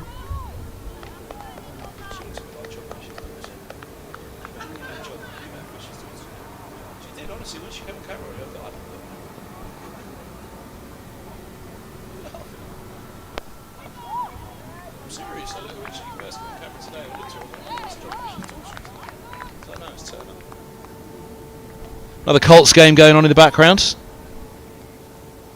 right in front of the school. Which is the main? This is the main pitch for the entire school. This is the main pitch of the entire school. It's got the pavilion behind where the camera, in fact the camera is fixed on the pavilion. Hey? There's an adults game in the background actually, it's not Colts.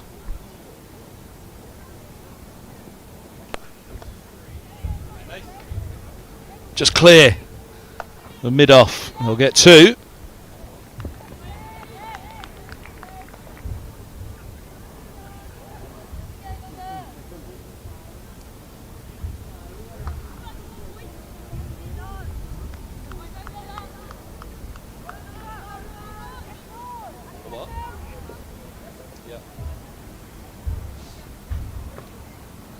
bit more illustrated for what's going on last week.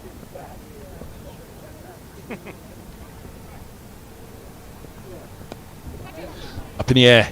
Gone! Pandoria holds on. Turner with the catch.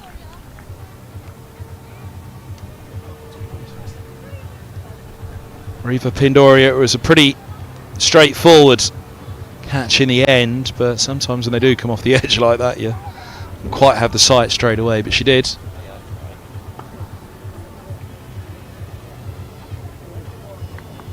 Middlesex getting on top here. A lot of work to do. Turned around and sent back. Turner strikes her first, 1 for 10, 28 for 2.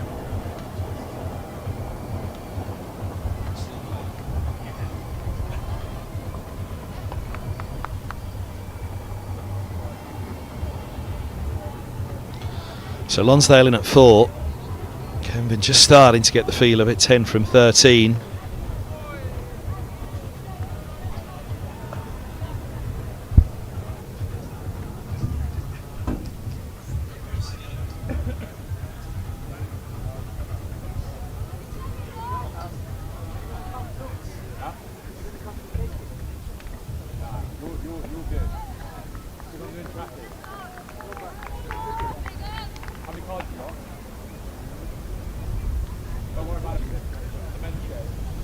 Right, 2 to go the power play. I think the power play has to go to the back of Derbyshire's minds now. There's a lot more to lose right now than to gain.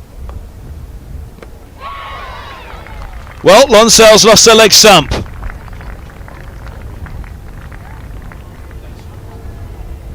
A beaut from Turner. And a hat-trick ball coming up. Right into the block hole. Just a little bit of late shape on that, I'd say. A little bit of late in-swing. And a double fist bump celebration.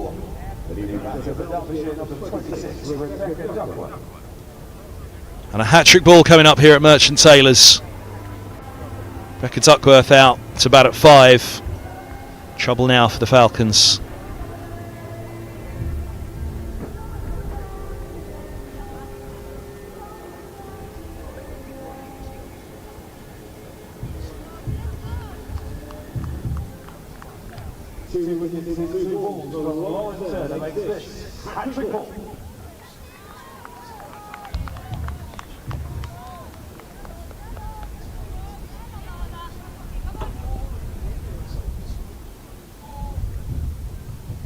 Hat-trick ball. Oh, and a little fiddle. That's the end of the power play. A couple of wickets. Fine way to finish it from Turner. 28 for 3. And trouble here now for Derbyshire. They're really going to have to be careful about it. Middlesex were 40 for none at this stage.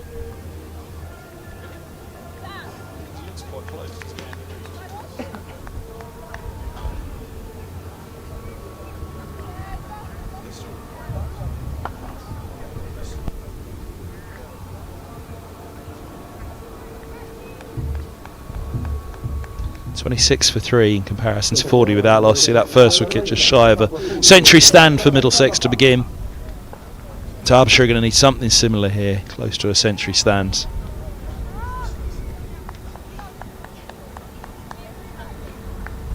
Chana Kambampati to bowl up the hill here from the lake end, which should help the spin.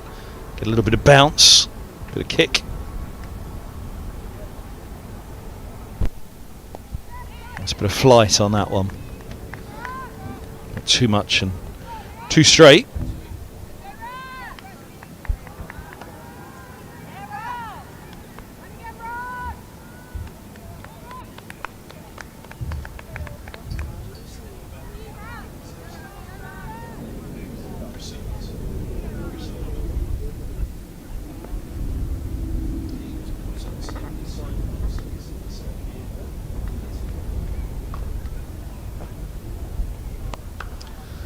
A little better, but a little wide.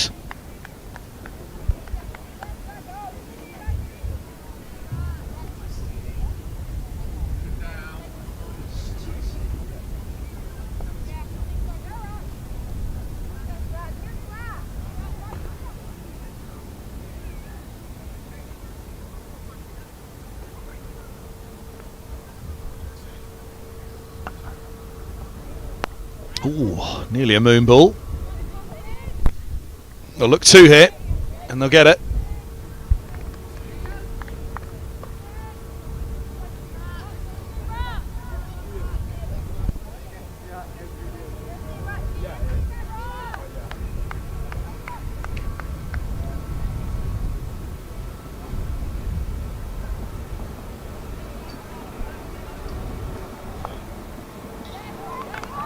Past the edge again, nice bit of flight.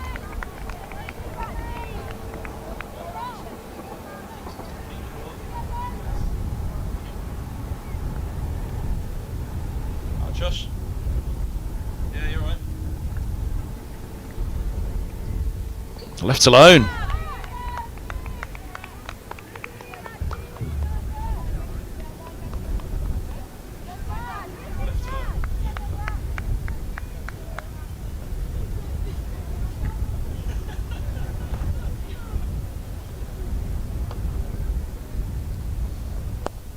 Oh, chipped up, but safe. Singles finish, 5 off Cambo Patty's first over, 33 for 3. You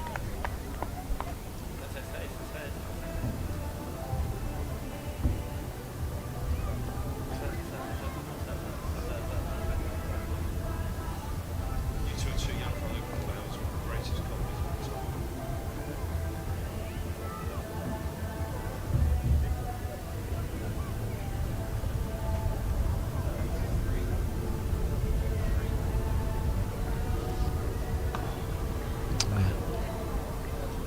Not really a short stay today.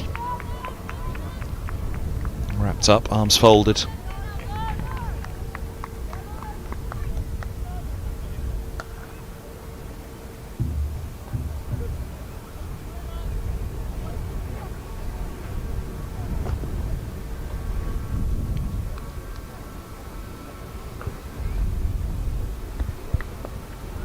Now that is swung off middle stump. Bowls from Kenvin and rewarded.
Look 2 again here. It's placed into the gap nicely. It could even be the third here. How's the arm? Truslet turns and throws. There was the turn for the third, but they settle.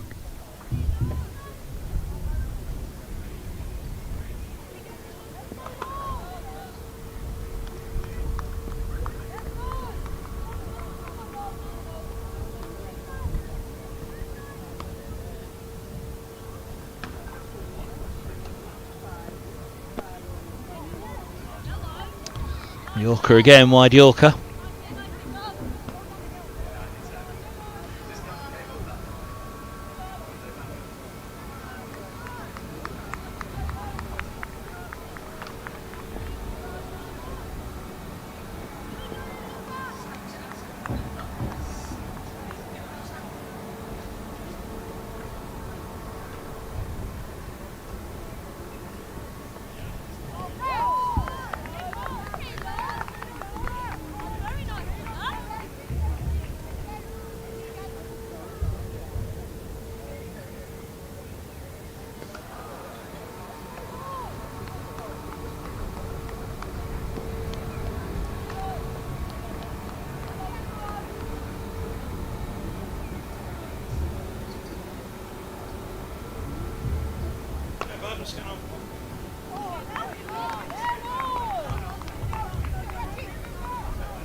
Florence completed following figures 411.17 runs and 2 wickets. Wait, what's going on? Scoreboard's gone. 40 for 3, scoreboard's frozen down the bottom, that's the end of the 8th.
Gone. Chip back. Comfortable catch. Kambampasi with a dolly. Total delight. And no doubt that was a wicket. Those who saw finals day last year, brilliant win for Middlesex. Kambampasi appealed a wicket, didn't realise it was out. It was a bump ball. She thought it was a bump ball last year, didn't she, Danny? She thought it was a bump ball. Lifts that one back. A little check to the umpire, that was out.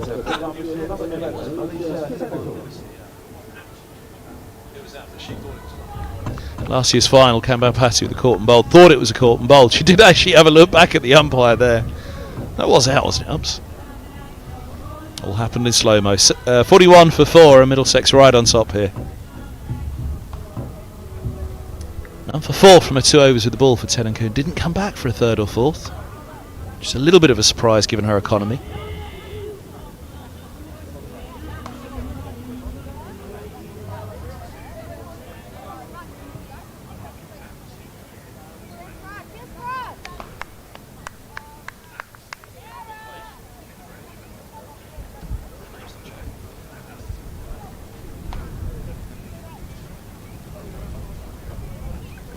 Yeah, exactly.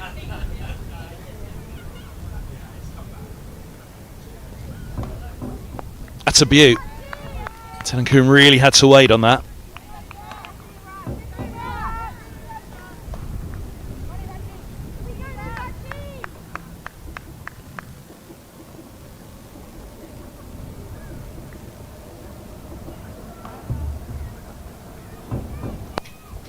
Lovely bit of flight. Strokes for the single, they're thinking 2, but just the 1.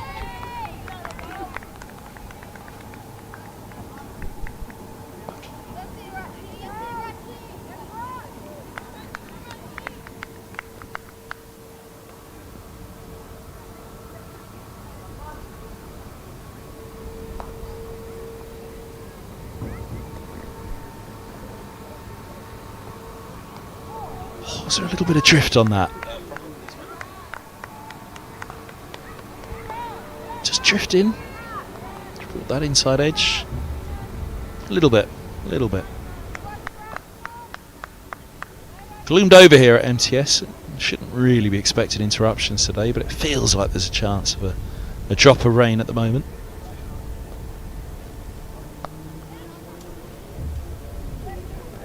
And it gets through. And it's going to go. Welcome boundary. It's all feeling a little gloomy in the middle for Derbyshire at the moment, but a few more of those might just get this chase going again.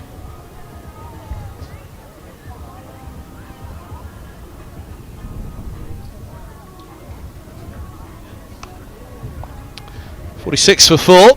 8 overs bowled in this one.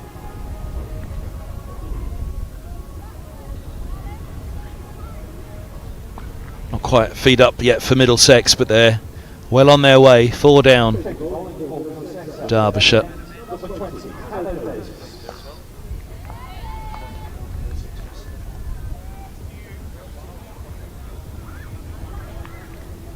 Davis into the attack.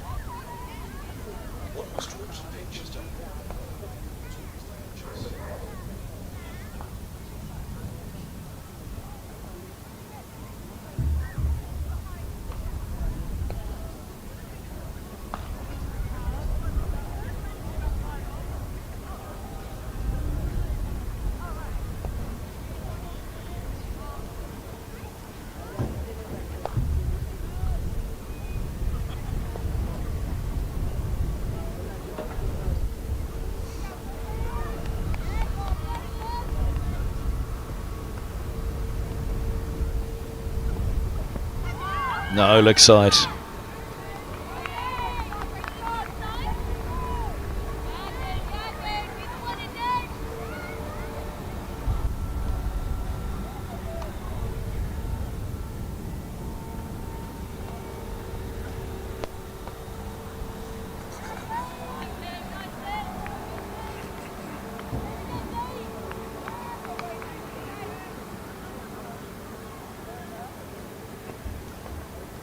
That'll go.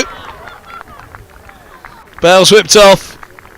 Tennakoon departs. Davis strikes. No mistake. Behind the stumps.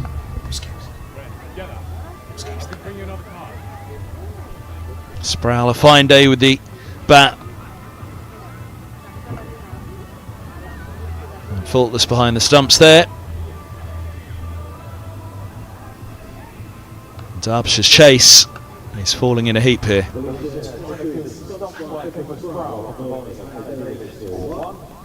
Tennakoon picks herself up. She's got to go. Darlow comes in. 46 for 5.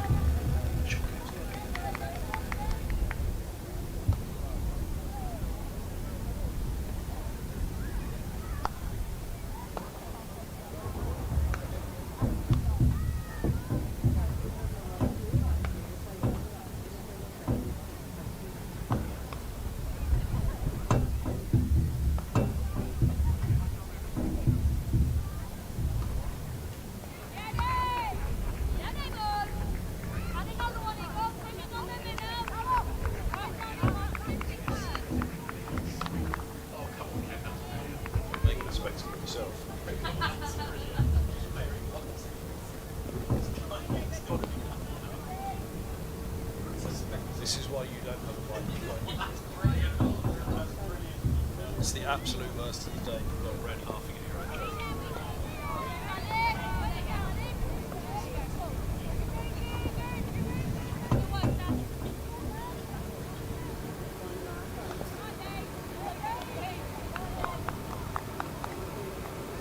What way to relieve yourself from that, Tony?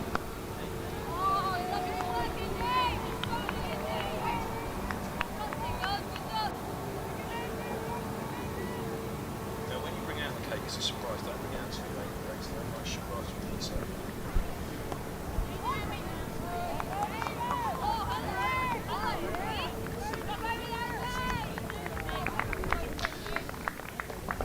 End of the over, 46 for 5. It's 10 bowls.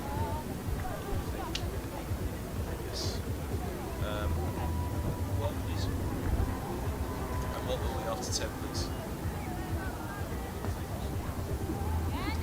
Well, there you go. There's a clear break in the worm now.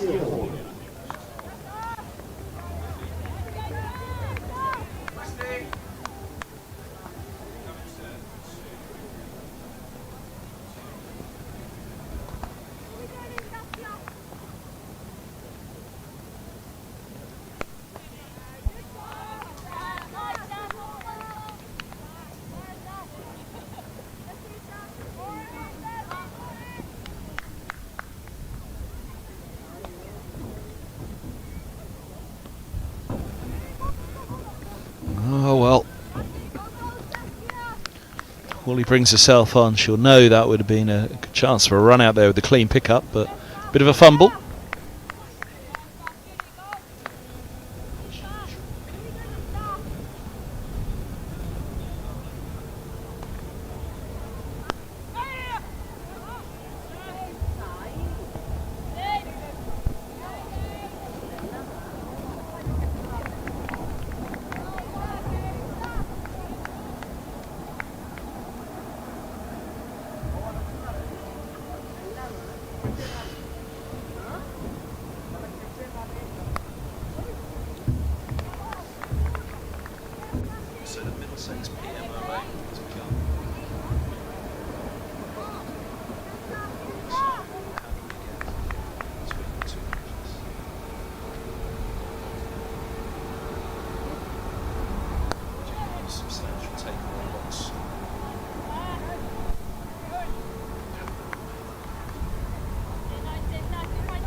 11 bowled, 51 for 5.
Oh, that's tight. Overthrows. Throws wide. It was a fierce throw from the skipper.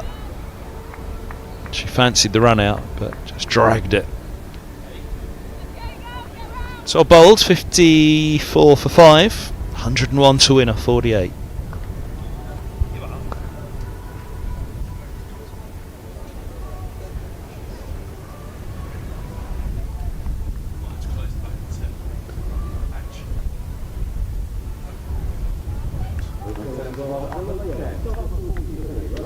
Patty is back.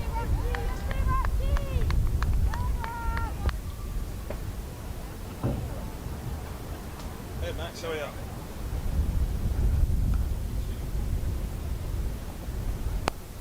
Nice bit of flight to begin.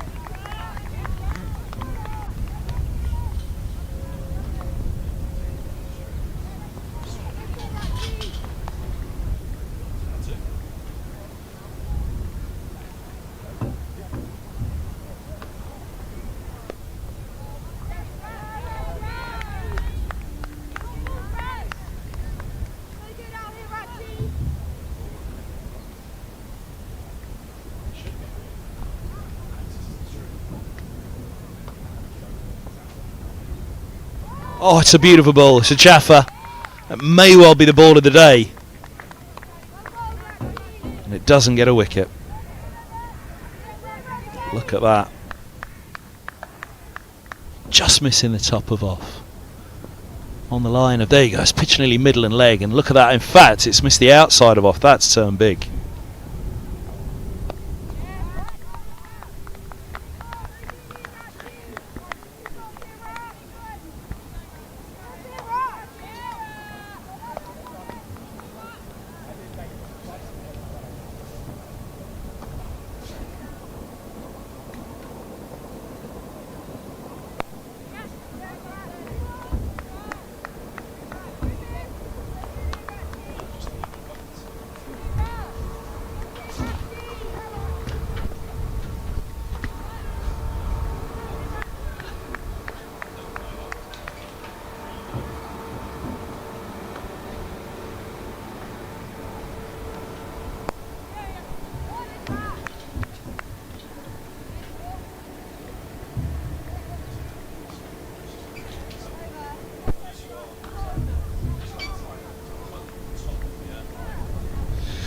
54 for 5.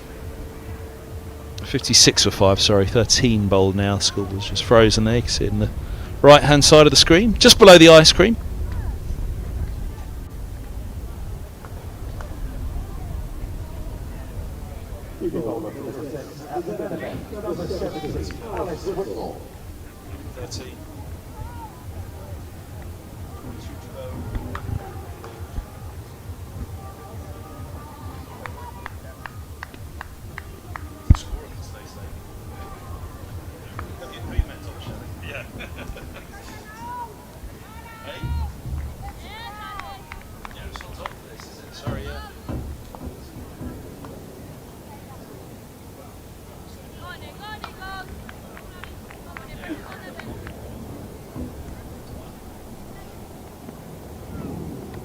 Be a wide.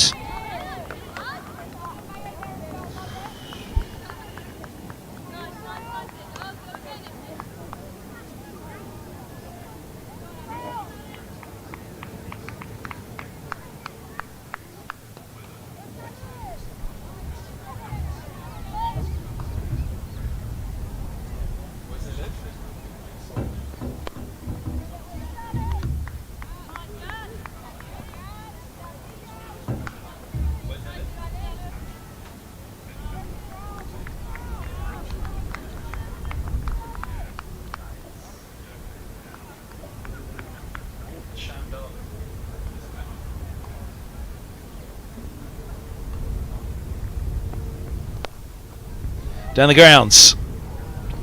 Good from Kambampati. Mid off and mid on up, so had to make sure they shut that door.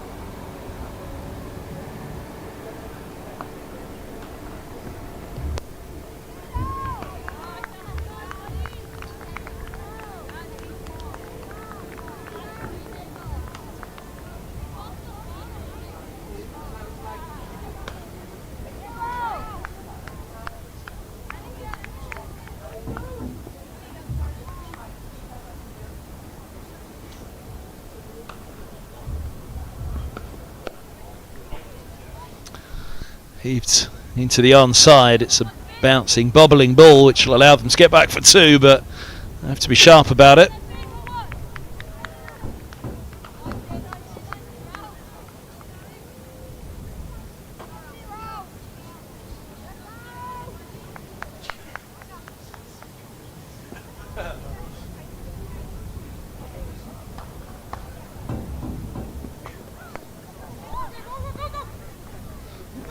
Oh, that had to be sharp as well.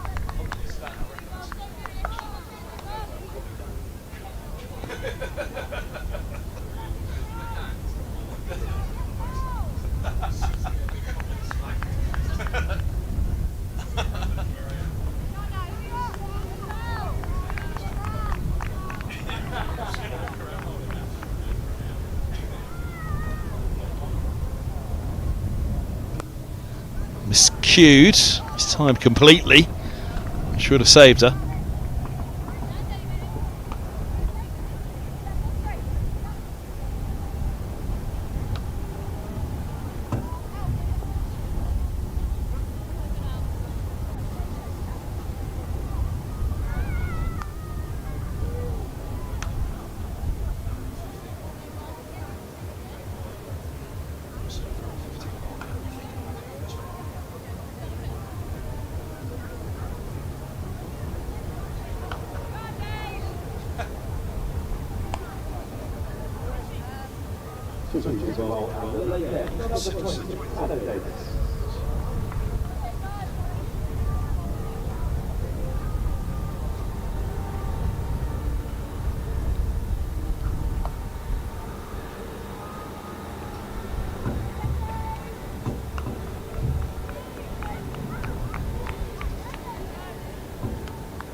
Bit of bounce again.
Oh, turn for Davis.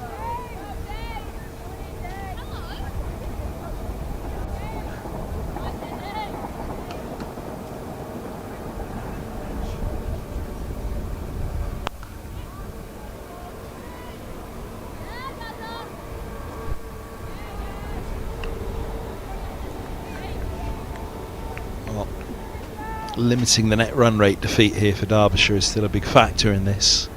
Middlesex would dearly love to wrap this up and take a big net run rate win.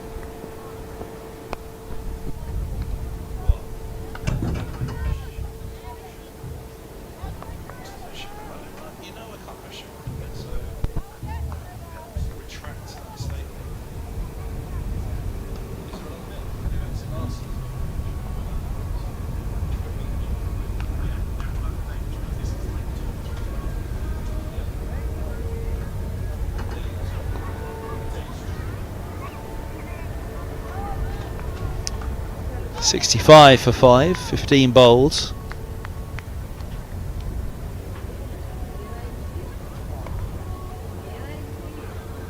I don't like this 93 for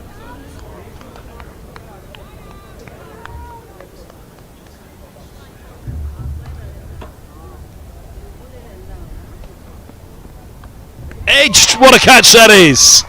One-handed grab, what a day Sproul's having. Second wicket for Davis. But this was a belter. And don't they know it? And doesn't she know it?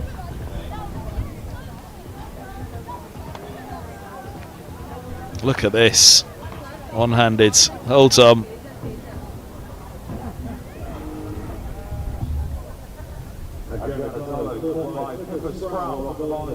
Outstanding keeping. Outstanding day for Pippa Sproul. Davis delighted, of course, as well. Whitmore, my apologies, Whitmore. 65 for 6 then. First of the day for Whitmore.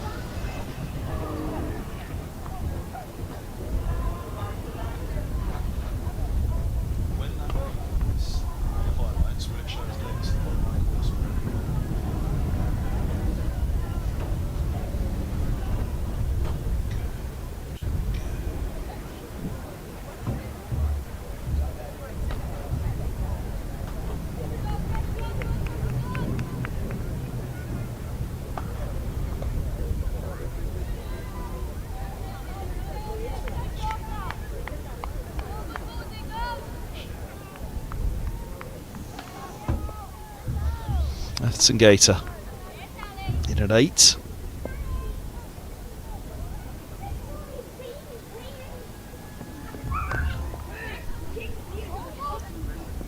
And off the mark, first ball, but only just.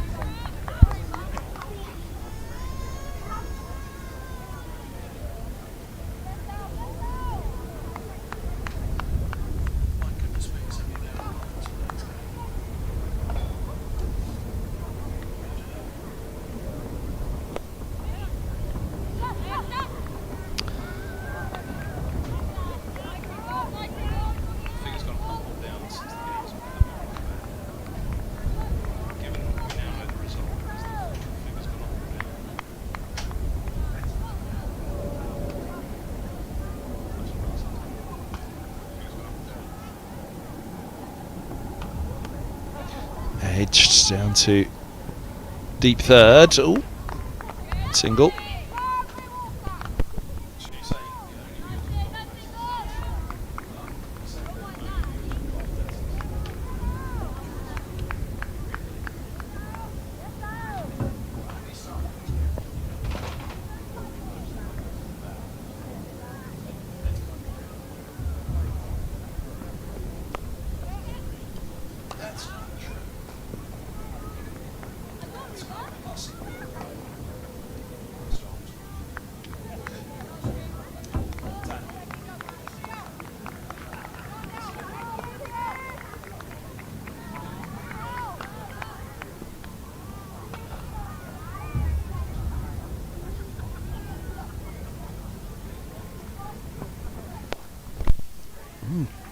Chip down the ground and for 4.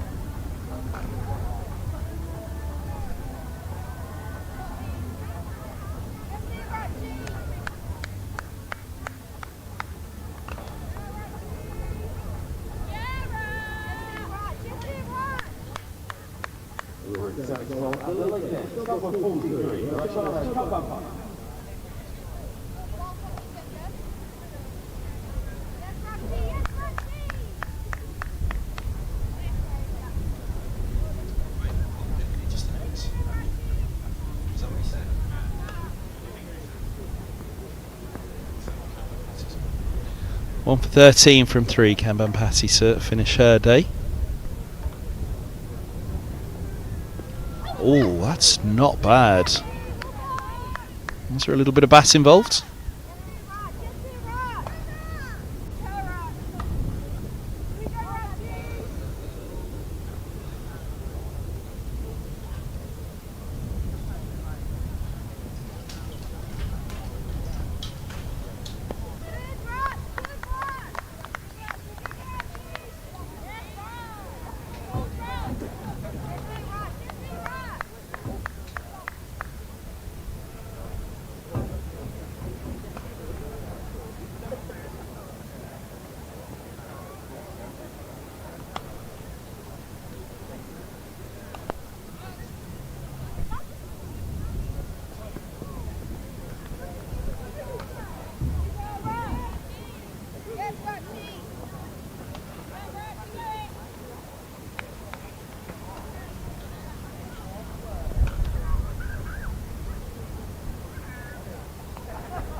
Very tight here, Camban-Patty.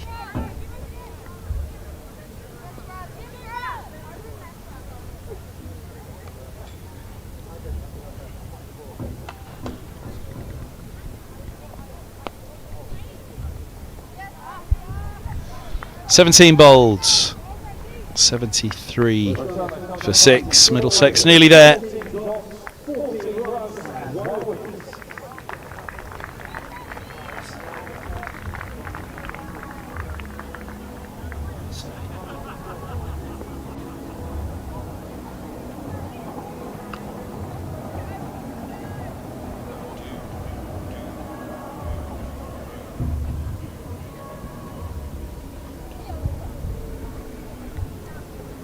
Business picking up at the burger van.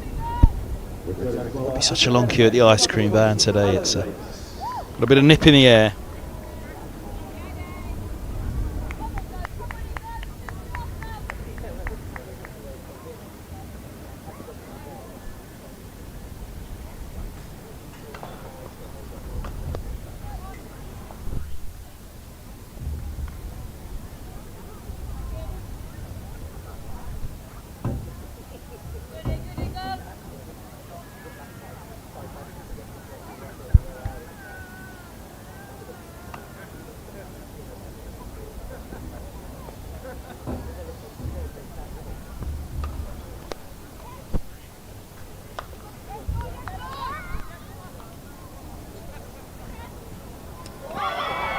Is it gone? It is, yeah. It is the 7th wicket to fall.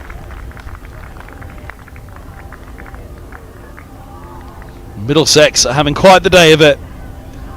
Gargoli with a brilliant run out. The start of this innings. How about this? Turner with the throw. And Turner with no doubt. Here's the angle. We'll reveal more. There's no hesitation either. Outstanding. Outstanding. There was no hesitation for that second. Direct hit always gives you a chance. 75 for 7. Betty's in.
Chipped up, and that's 2 in the over.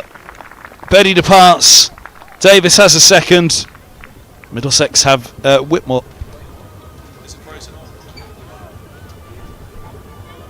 Whitmore with the catch.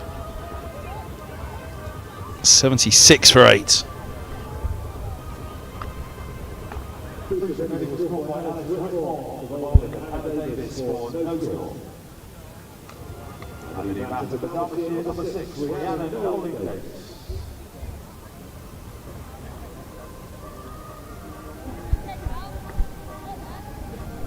It's been a pretty good day all round for Middlesex in the field with the ball, certainly with the bat.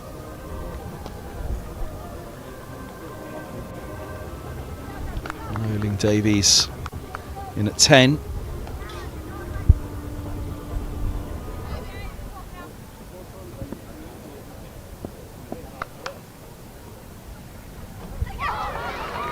And well, it's 3 in the over. 3 in the day for Davis. Should be on a hat-trick.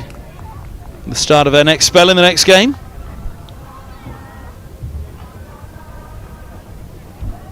Completely did for Rolling Davis.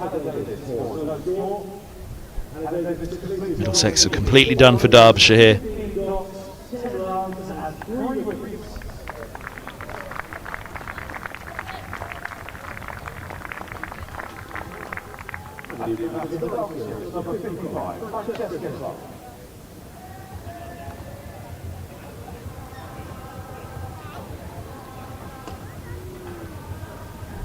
So Kenny Wolf to finish off.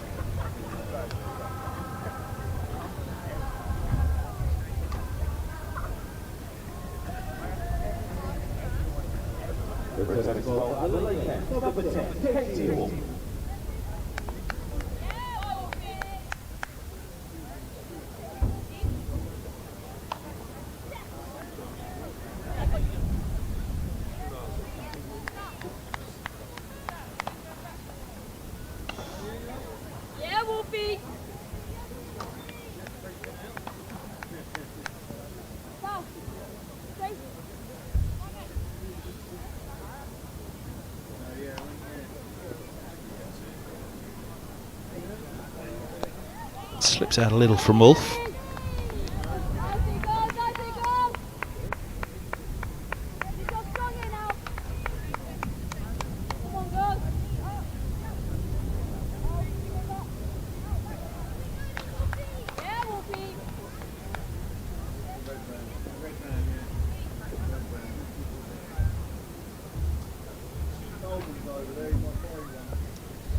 Be a wide.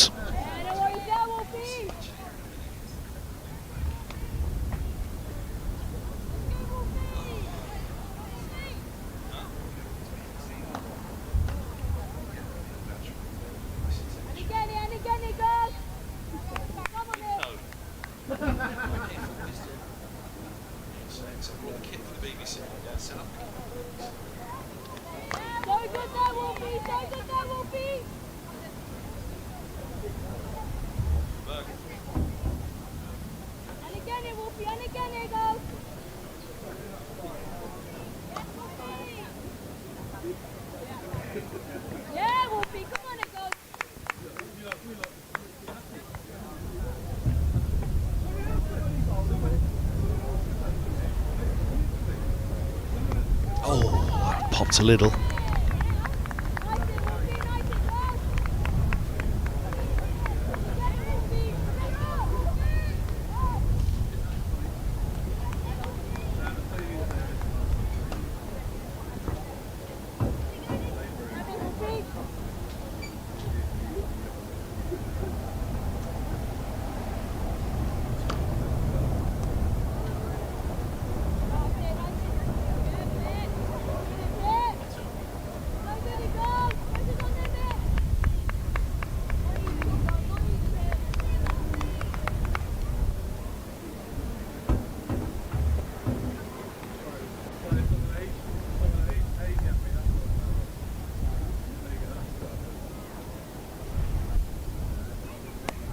Goes up.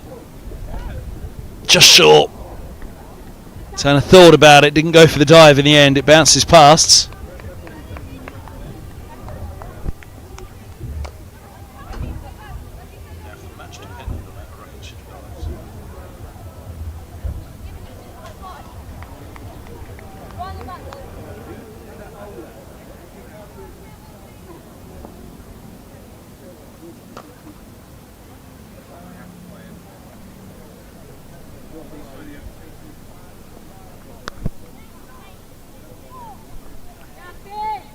No run. One to bowl in the first game of the day here at Merchant Taylors School. Next up it's Middlesex men versus Essex men. 81 for 9 marks what will be a resounding victory for Middlesex no matter what happens in this over.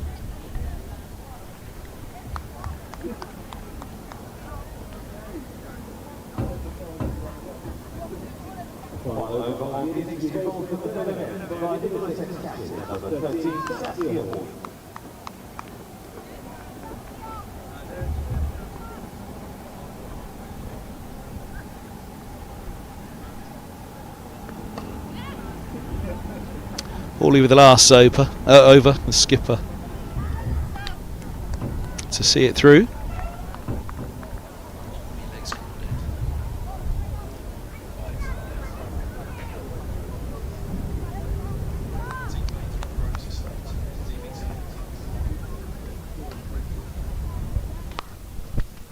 Pulled hard. Won't make the boundary, but they'll come back for 2.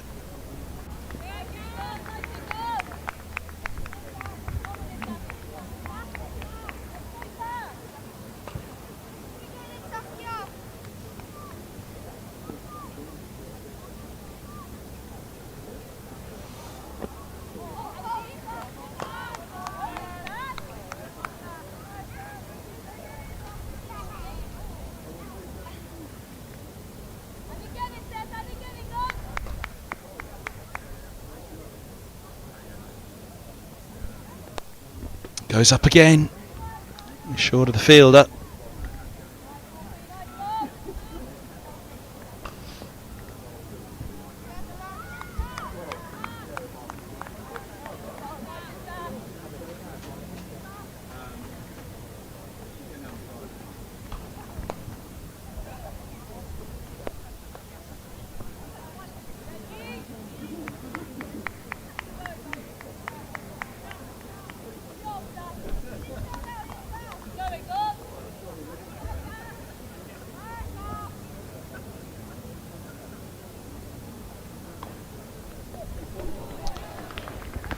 Well, that's beautifully done.